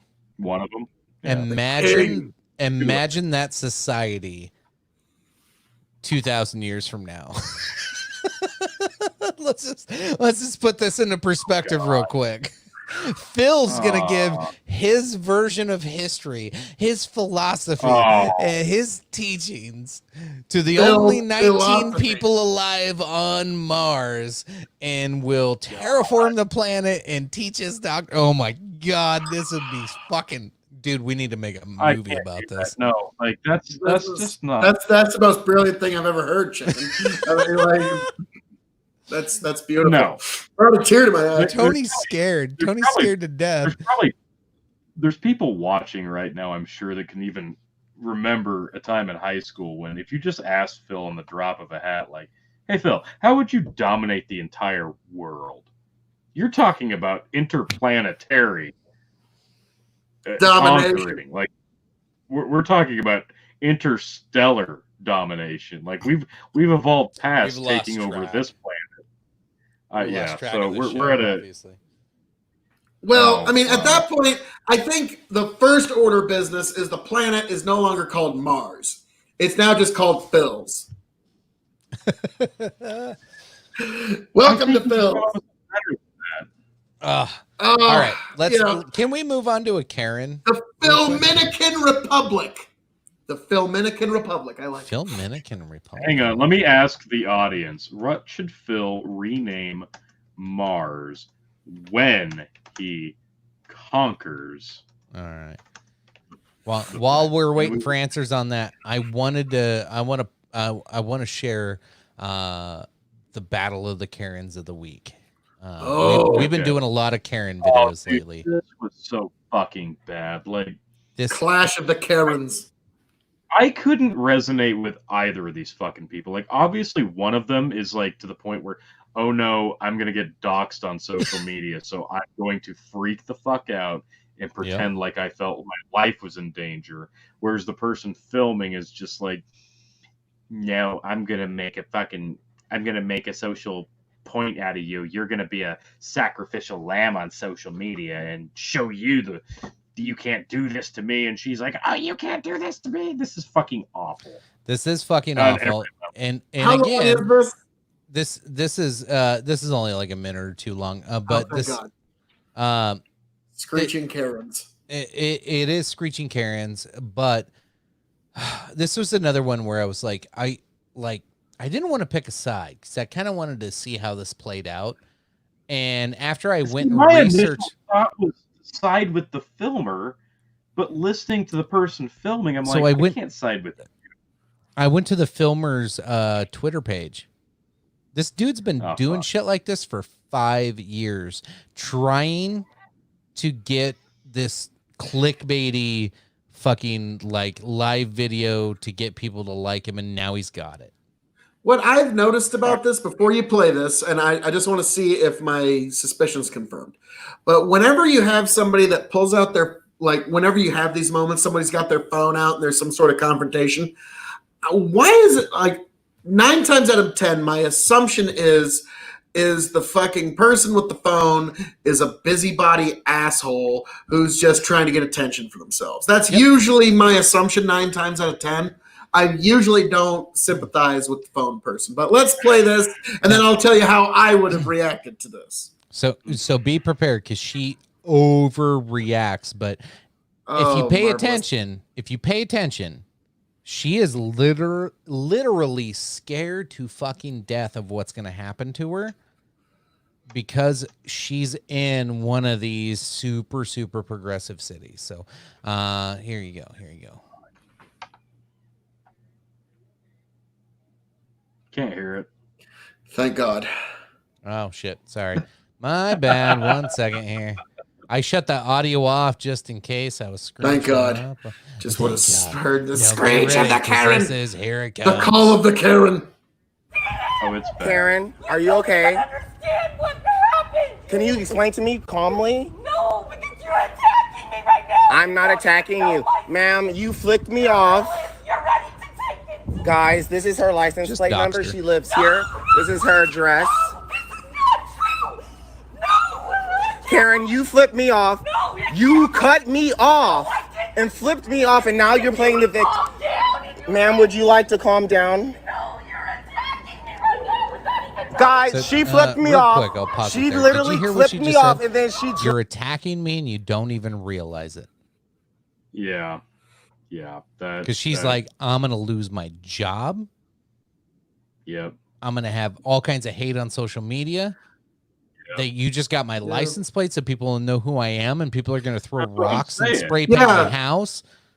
Let's be Yeah, frank. that's Like, what I'm going to be honest. This guy is a fucking asshole because he knows exactly what he's doing. He's trying to sick the fucking mob on this lady because he got cut off in traffic and got flipped off. So, yeah, honestly, why is it that my suspicion was confirmed as true?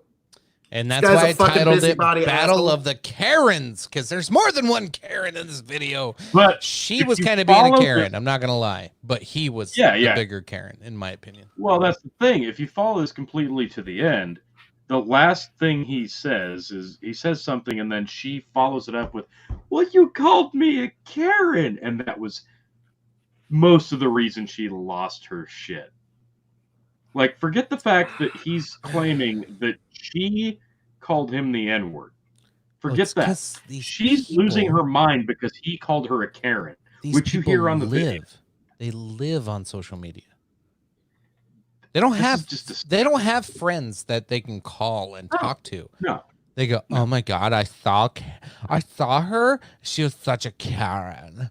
I'm unfriending her." That's what this Well, shit okay. is. That's where society is today.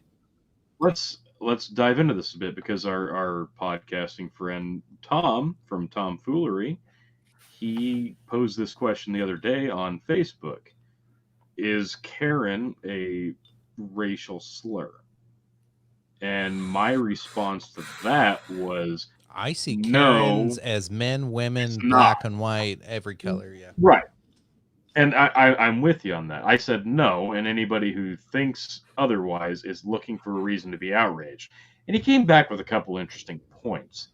Because generally, yes, you're talking about a white female, but Yeah, you're I'm with talking you. about. I'll I be don't- honest. I don't see race or sex in this. My daughter asked, like, we were walking down the road one day, just kind of, talking, and she made a joke about Karens when there was a large group of people about 15 feet off. And so I said, maybe don't do that. Why? Karens are typically associated with middle-aged white women, and you might actually upset them. So I've always understood that to be associated with middle-aged white women. And now we're trying to take a very Unitarian approach to it, and I understand that it can mean all can be Karen, man, woman, black, white, Hakuna Matata, kumbaya. But in reality, when you're talking about Karens, you are talking about a very specific subgroup of human. So, I would even agree. This dude does qualify as a Karen in this moment. I think I think this is a fair discussion. I like where this is going. Give me 1 sec, Tony, because so Phil has this prescribed notion of what a Karen is because of for whatever reason. I don't know if he's just made that up on his own or he heard it or however this is. No, that's fair. But this plays into a lot of today's issues. I do everything within my power to remove all of that. Like, I make it a point.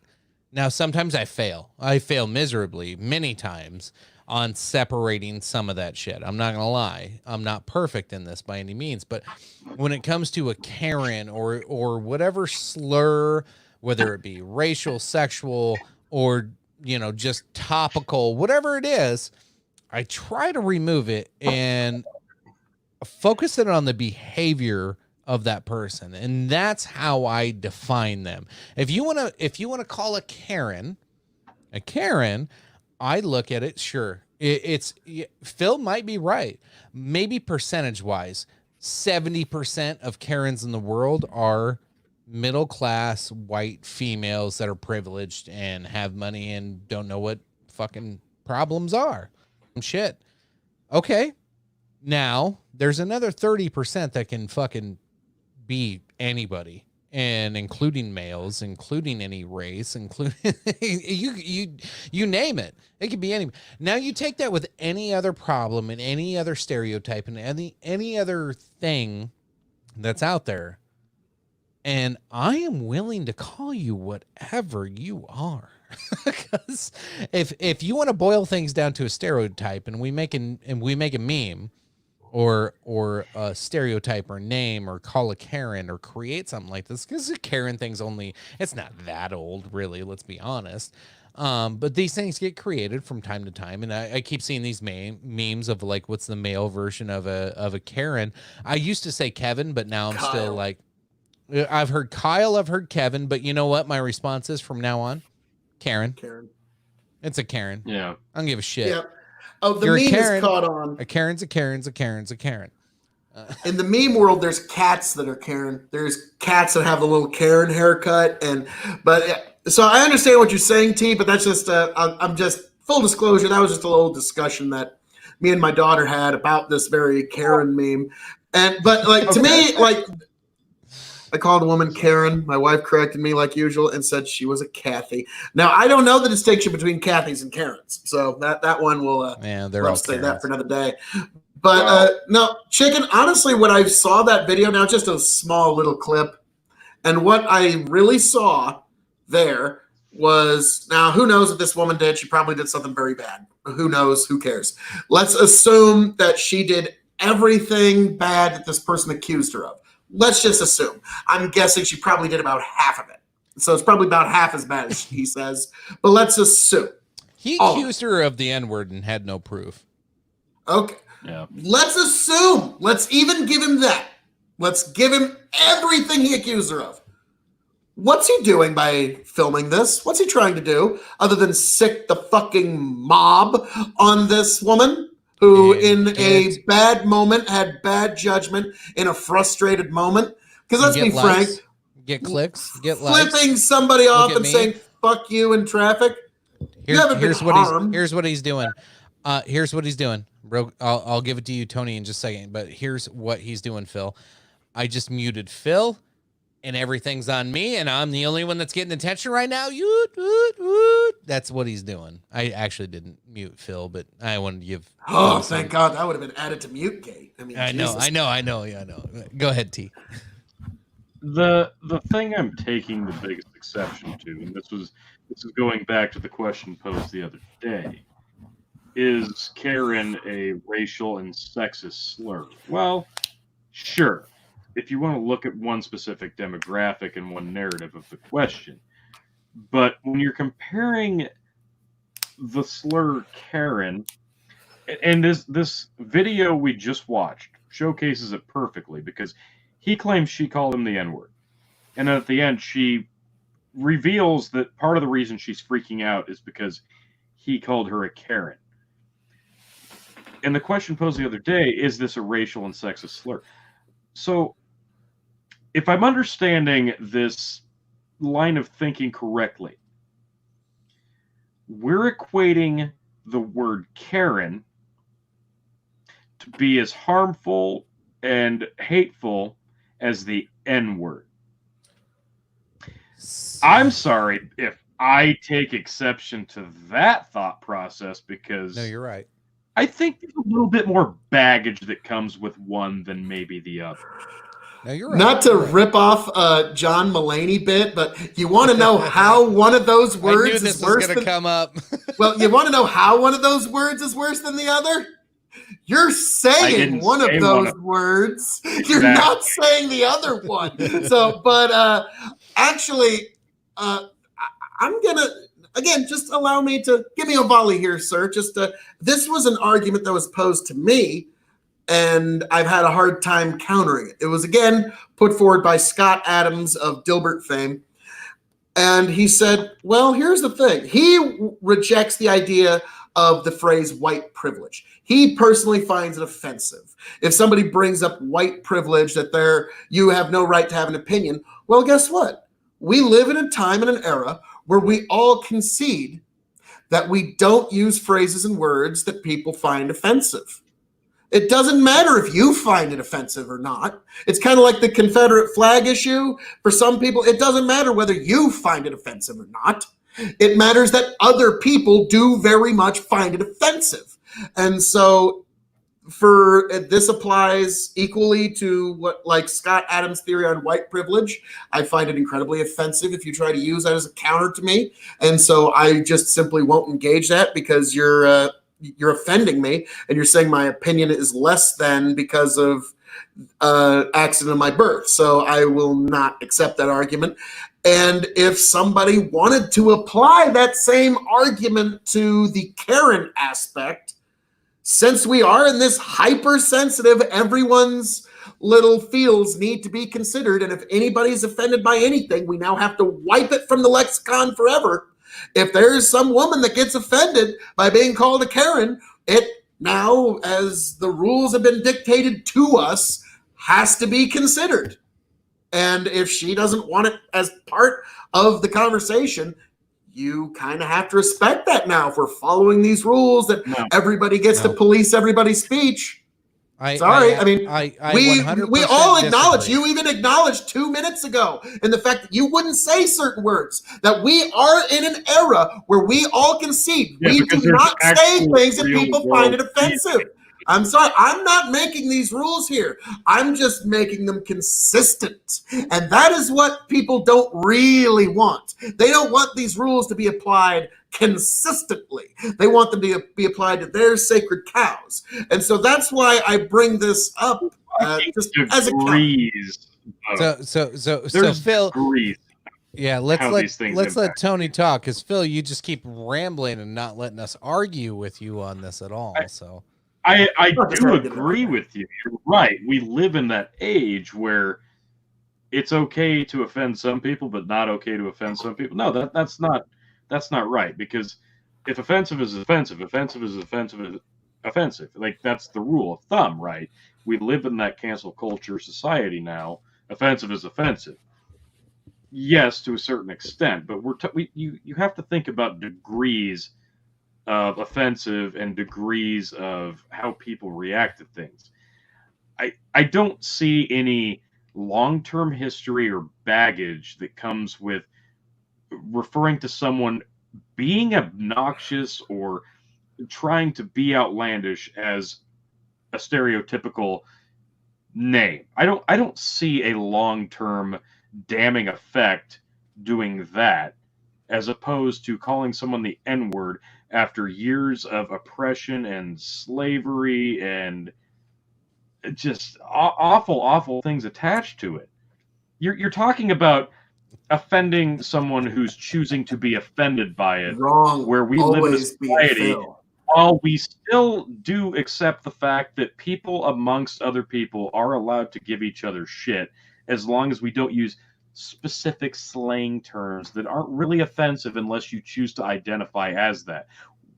We're comparing that now to racial slurs that are absolutely incredibly sensitive and do carry years and decades and millennia of baggage to it. I don't think they go hand in hand. I'm talking degrees of offense. I'm talking degrees of how these things impact society. And I think that makes a big difference here. But you're right. We do live in a society where offensive is offensive, and you do have to understand and appreciate that. But who are the people being offended? Are we talking about an entire race? Are we talking about one specific sex or gender? Or are we talking about somebody who's being obnoxious in the first place? Who, I'm sorry, you got called out, so now you're going to get outraged and offended because you got called out by somebody else who's being outraged and offended. Like, that's a pretty big difference in my opinion. I really feel you're both missing the point still. No, let me have the volley for once, Phil. Jesus Christ. I don't know if I can do that. 75% of the goddamn I gotta show. jump in there volleyball style and steal your volley. Okay, I've not changed. You want to talk about consistent, Phil? I haven't really changed my view, and I understand words to some people can be offensive, and maybe we haven't lived through the same times or cultures and whatnot, but at the same time, if you go looking for something to be offensive, if you go looking for something to piss you off, if I ever hear this word, no matter the context or intent, and I think that's the biggest word people just completely just throw out the goddamn window today is intent. There's intent behind your words. This is a noise coming out of my mouth, but I have an intent in what I'm saying right now. I'm trying to tell you your words can matter when you want them to matter. But at other times, you can get drunk, you can get high, you can fucking be all jacked up, whatever. And you'll say some dumb shit and you did not intend any harm or intend any damage on anybody. However, you still said those words. So does it mean the same thing? Fuck no, it doesn't. Yeah, you were inebriated. You can make all the excuses in the world, but you just made a noise out of your mouth. Okay? That's 90% of the time a noise out of your mouth gets misconstrued into what another person thinks your intent is. I think what we've lost in this country and fuck everywhere is people don't know how to communicate, and it brings, let's go full circle. Where's my goddamn phone? I don't know. It's a good thing. I don't know where my fucking phone is. I'm kind of happy I don't have it in my hand right now, because that makes you lose intent. You purposely have no intent when you have that, because you have no real reaction. All you have is a thumbs up, an angry face, somebody hugs you or gives you a heart. Fuck you. That's not a real emotion. None of that's real emotions for a typed word. A typed word is not intent. You want intent, you sit down, you get on a show like this, you sit down, have a conversation with somebody on the phone, you talk. Jesus Christ. Just saying a word, no matter how bad it is, no matter if it's a word that should be unspoken or not unspoken. Let's be real. The N-word is said way more than anybody ever wants to admit. I'm not fucking kidding. I've heard it way more in my life than anybody ever fucking thinks I've heard it. And it's never had, well, I'm not going to say it's never had bad intent, because I was like, dude, quite a few times. But sometimes it's said with zero negative intent from people that are great people, that have great intent. So words matter, but intent matters more. And if people can't pay attention to that, then fuck you. Like, sorry. If you can't bring that in, if you can't pay attention to the intent of the conversation, you can't follow it, and you just want to get butthurt over everything, and you want to go, I want to tie this to sexism, I want to tie this to racism, I want to tie this to fucking whatever I want to be upset about today, then no, I just don't have time for it. I don't. Like, there's intent behind it, and there's a conversation behind it. Let's sit down and talk. But that's not where we are today. So I think that touches. I'll hand it off to you, Phil. But I think that kind of touches on one of the things I was not initially saying. But there's a difference between somebody who is deeply impacted on a racial scale by specific slur words than there is somebody who's going out of their way to get offended by something. Like you're that either goes back to intent. Yes, absolutely. It is intent. And it's, are you going to seek this out, or is this just a consequence? Are you a matter of consequence, or were you going out of your way to find this and be offended by it? And I think that's a lot of it in that video we watched. Okay. Now, ladies and gentlemen, boys and girls, all the people in our audience, what you just heard from Dog and Chicken was a beautiful attempt at the argument from nuance. They tried to inject some nuance, some higher level thought, some intriguing ideas into a conversation where those notions have been left behind long ago. And so I applaud you both, gentlemen. But what we are now at is a fucking mad scramble for an unearned moral high ground. You called me something that you actually didn't say? Well, you called me a Karen. Well, you said this. You microaggressed against me. And so nobody cares about it. Like, I give you both credit in this beautifully crafted argument from nuance, but we are not there. We are at the mad, desperate scramble of, yes, it's an aspect of the victim culture we live in. You're absolutely right.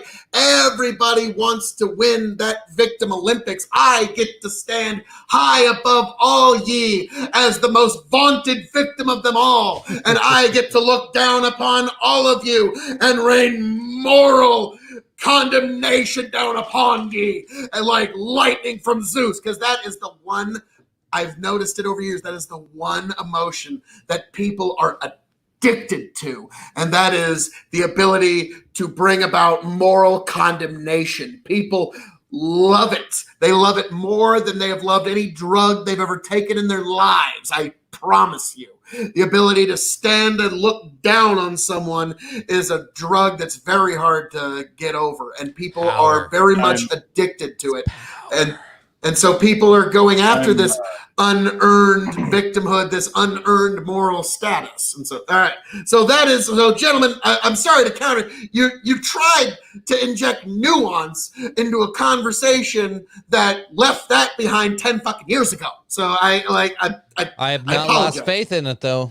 That's my problem. Woo, no, it's belief. still an ideal that people should vie for. And I think that ignoring it completely or rationalizing it as you just did as an ancient technique, I think that does more damage. An ancient technique from 10 years ago. Yeah, from like 5-10 years ago.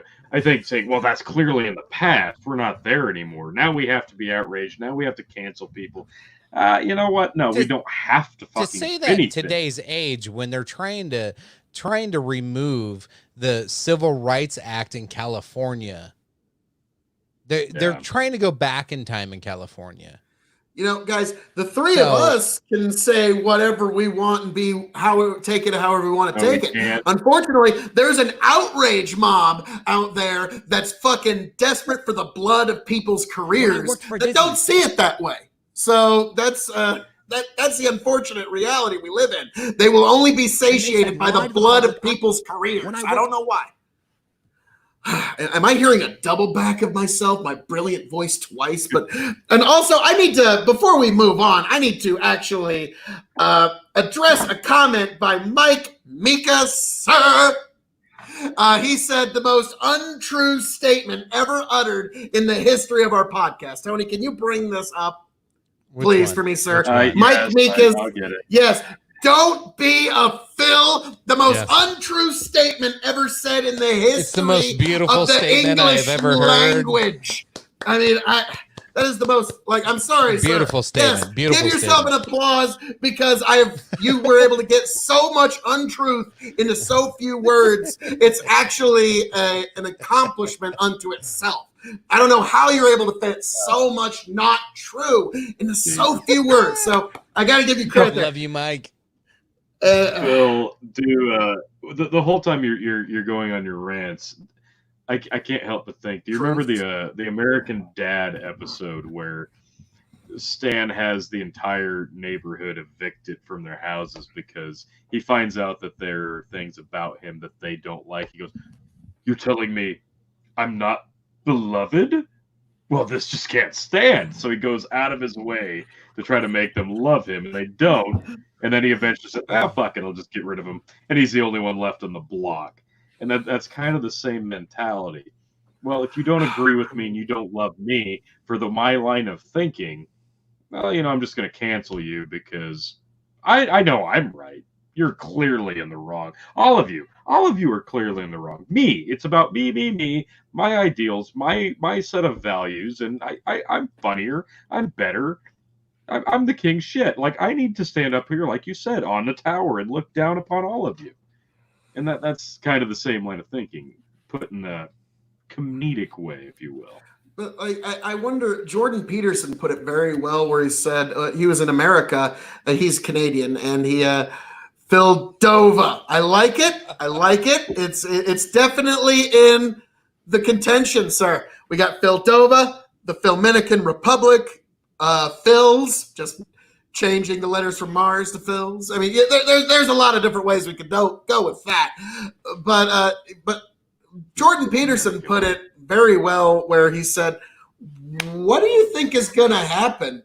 And you can't just cancel everyone out of existence. If you were able to somehow displace Donald Trump, this is during the impeachment thing, if you were to somehow displace him, the people that support him aren't just going to go away. They're not going to vaporize and disappear into the ether. You are going to have to actually live with your own countrymen. Shows up and you are. Trumbo's gone. Yes, and like all the Trump supporters, like what, Tony? But gulags. That's their backup plan. If you're successful in canceling Donald Trump and ousting him from power before he's able to get a second term, you're right. Those people don't go away. But those people will latch on to the next thing that they can to replace that thing because people's attention spans are only so long.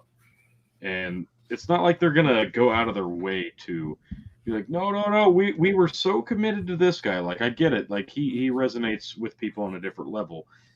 But they're not going to wait around. They're going to find the next thing to latch on to. Because, again, it's that herd mentality. Well, you are correct. And that next thing they will latch on to is Phil, the king of extreme. So we'll get there, but this is the Donnie's time now. This is Donnie's time. My time comes soon. Don't worry, folks. And yes, you can, yes, you can like, share, subscribe.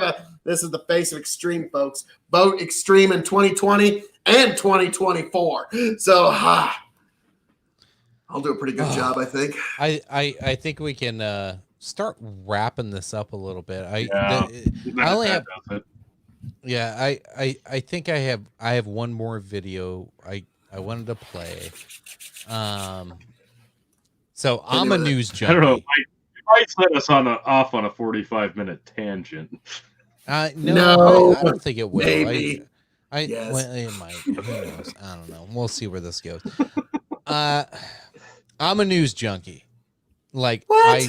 I'm constantly like I got CNN, MSNBC, Fox, and fucking all these other outlets that like give you totally different points of views and local channel, like all kinds of like I'm just like I'm addicted to news and I hate it sometimes. It's hard to take days off. It's hard to shut your brain off when you're doing what I'm doing. But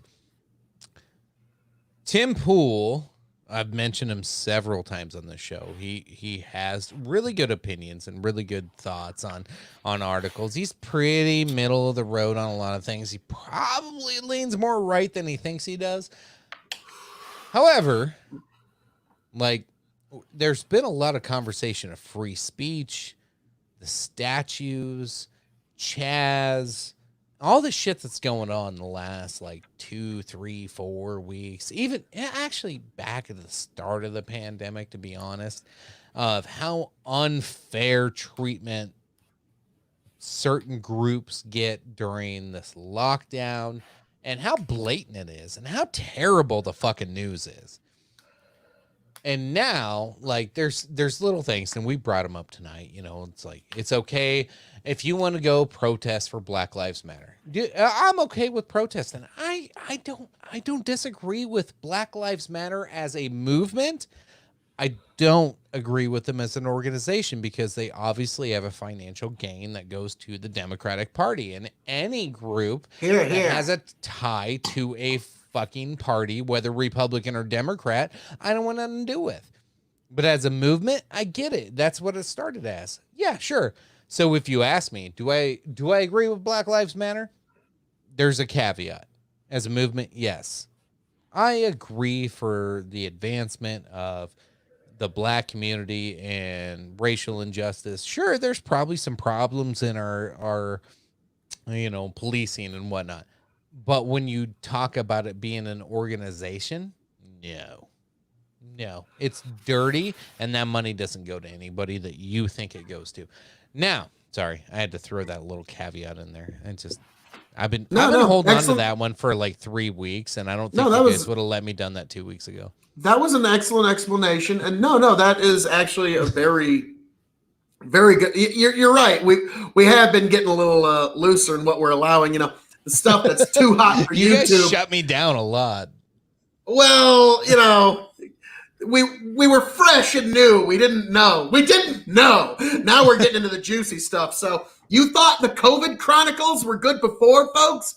Thirsty Thursdays and the Dog and Chicken Show is shifting to a whole new gear we've never even been to before, folks. So the best is yet to come. Like, share, subscribe. Chicken.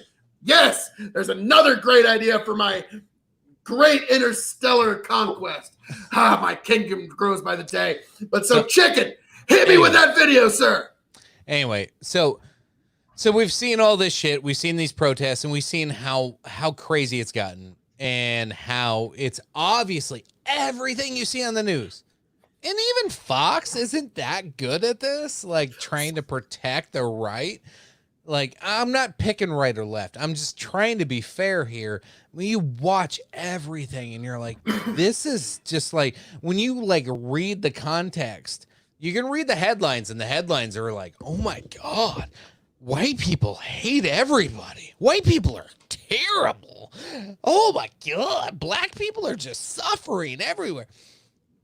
That's all you read. Then you start actually reading the articles and you actually get into it and you're like, oh, this is all bullshit and it's all opinion. It's no actual fake or real news. It's all fake news. And so after watching 3 months of this, I was always a Tim Pool fan. And this, it almost kind of made me want to just where's a riot? I'm going to go stop a riot.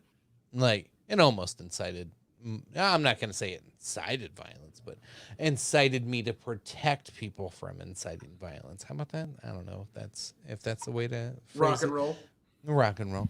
But no, I was proud because he's never really a person that goes off.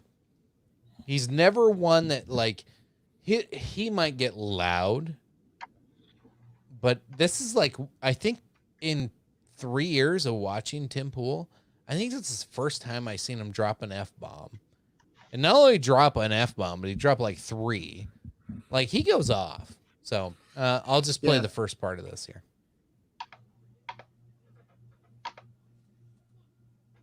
No audio.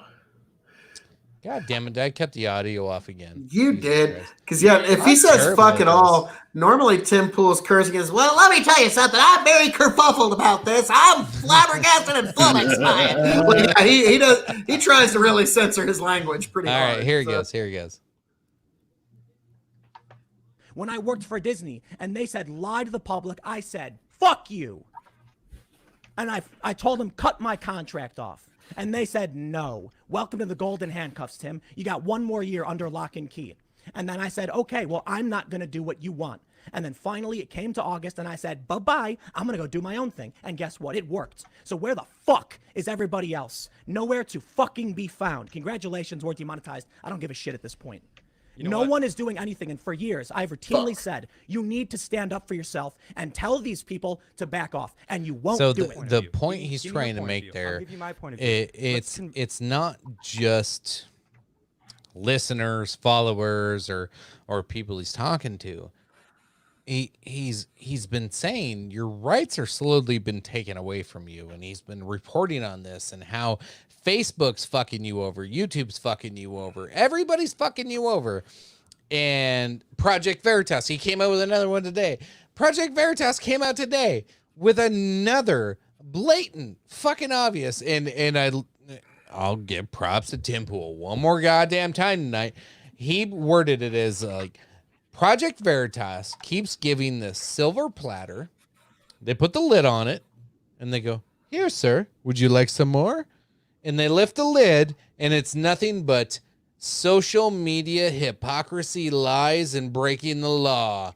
And Republicans don't do a fucking thing about it. And he's pissed about it. He's like, why is anybody standing up for the Republican Party right now? Why are we fighting for you right now?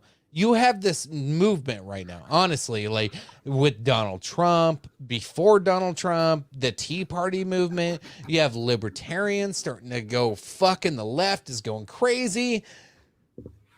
And we're handing you shit on a silver platter. And what does the Republican Party do? They sit on their fucking dick.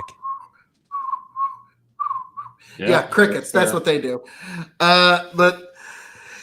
Yeah, Tim Pool. I do enjoy like that. That rant was kind of a little uncharacteristic of him, but yeah, he was caught up in the golden handcuffs where he couldn't do what he wanted to do, and they won't let you out of your contract. No. Boy, man used to work for Disney. Now there's some comments coming in that are just fake. Like 3 of them. Yeah, just all fake news. Phil KOE was the greatest RXW world champion, and Phil KOE is the greatest ghost hunter I've ever known. So, I mean, in fact, Phil KOE conquered the ethereal and is now the king of the ethereal, sir. So if you guys are missing it, these are comments going on over on the YouTube pages. So don't forget to subscribe to our YouTube channel, Dog and Chicken Show. Look us up on YouTube as well. A thing. Yeah. Yep. Right. Yep. For the last few minutes, I'm going to try and get a few subscribers on the way up. Well, on that thought, real quick, have you guys heard about? God damn, what the fuck is? I don't have my phone on me. What the fuck is the new social media thing that's like the new buzz right now? It's like the new Twitter. KOE Nation on YouTube. That's obviously the new social media buzz at the moment. You go to YouTube, you type in No. KOE Nation, No. and you subscribe to it, and that is the big buzz. Chicken might have some other thing about some other thing, but the real news Parlay. is Parlay. Ooh, Have you heard of Parlay? No, I've No. I've heard about it in like a war context. Like It's we weird. were it's parlay. It's spelled parlor. I signed up to it. I'm not a fan. You know what I am a fan of though? Is socials or locals.com. That's a yes. way better social media platform. Yes, yes. Locals.com, where you can get all of your varying KOE content and Big Bucket Entertainment content. It is absolutely necessary. What is Tony showing in this picture? I don't. I'm a little afraid. Is it from the ghost hunt, Tony? No, this is not. This is God. good stuff. No, this is from this morning. Tony sent. Tony posted this on our locals page. If you want to see this and much more, of course. The sauciest of the saucy topics. If you want that sexy, hard-hitting, unfiltered, uncensored content, get your ass over to the locals page. This is just a prime example. No, and it's honestly, it's beyond that. It's if you do not want to worry about being Facebook banned for posting a meme, you can post the nastiest meme on here and you do not get kicked. Well, you can like there. I am the moderator. Me. I don't know, Chicken. We've had our issues with that in the past. If Phil posts something, that's a different story. But the rest of you are fine. It's just Phil out of spite.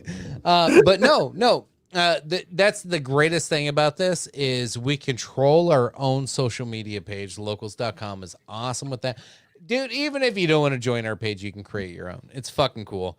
And create a small group, fucking join our group, whatever. There's tons of others. There's a lot of big name celebrities on here too. If you want to follow some of them, Ruben, if you don't know Dave Rubin, Michael Malice, he's on there now too. I was like, dude, fuck yeah. Michael Malice got some good shit. There's some really big names on there. A lot of good people to follow. But go to local dogandchickenshow.locals.com or just download the fucking app. It's easy. It's on fucking both goddamn Android and iPhone if you're a fucking hater or whatever. You can get it on both. Locals, check us out. And I don't have any other clips to share. What do you guys want to round this bitch out with? Any other final words or final topics? One last topic. I'll let you go first, T. I think simply put, obviously we're moving the show from Wednesdays to Thursdays. We're falling back. We're killing off the COVID stuff. Obviously, we're still going to talk about it if it comes up in discussion. We will talk about it. We have to drink now because you said it. Right, I did say it. Drank. But we're falling back on Thursdays. We're falling back into the episodic format. This would be episode number 48. 48. Yes, this is 48. We're almost at big 50. What's 50 going to be on? We got to make 50 epic. We're closing it. That's what I was going to bring up. If we can line this up, if it falls just perfectly, and we can do it, we just may be able to do number 50 live and in person together if we can make it happen. If we can make it happen together. That would be epic. I think that's going to be very epic. If we can make it happen, I want to whore the absolute hell out of episode 50 because I think that's something special. I think he's going to want us to tune in for that. I think episode 50, regardless if we can make it happen or not, episode 50 needs to be nostalgia-based, nostalgia-filled, fun stories of all the people that remember us, maybe the people that don't even know us and all the fun wacky, zany shit that we've done in the past. I think Sure. nostalgia is the feel for episode 50 as we close in. So next week is July 2nd. It's the day after Tony's birthday, so we'll have a little birthday celebration for Tony. I know Lynn will be able to join us. We're going to have Lynn back on the show next week. It sounds like he'll be able to join us.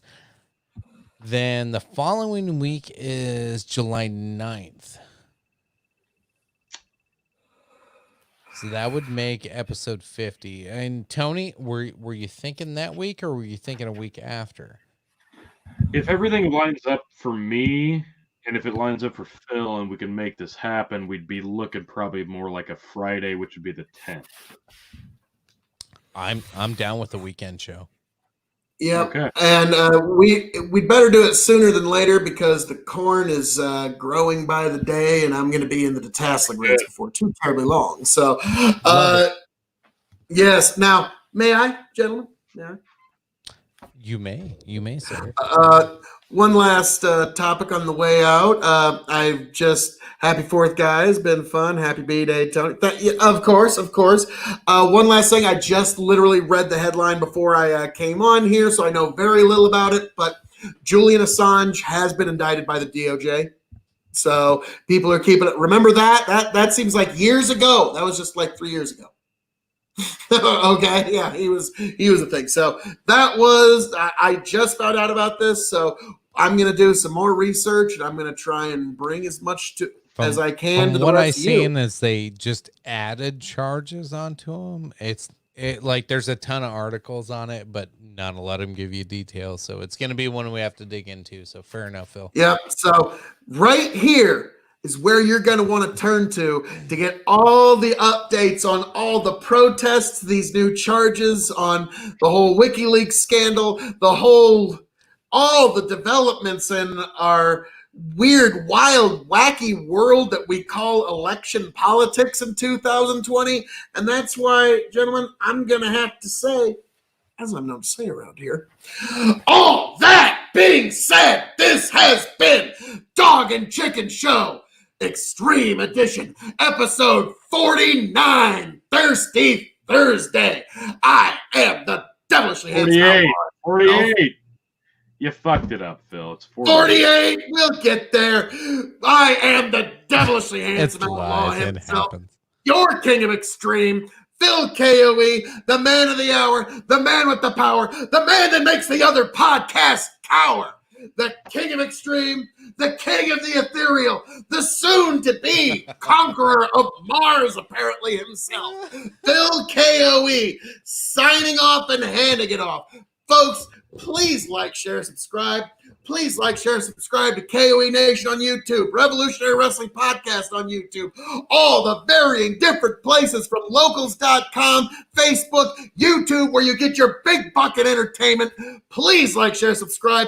Join us on this journey as we go through these times that will be scrutinized by future generations. Now, I hand it off to my indomitable broadcast partners, Tony G, Chicken, take it away.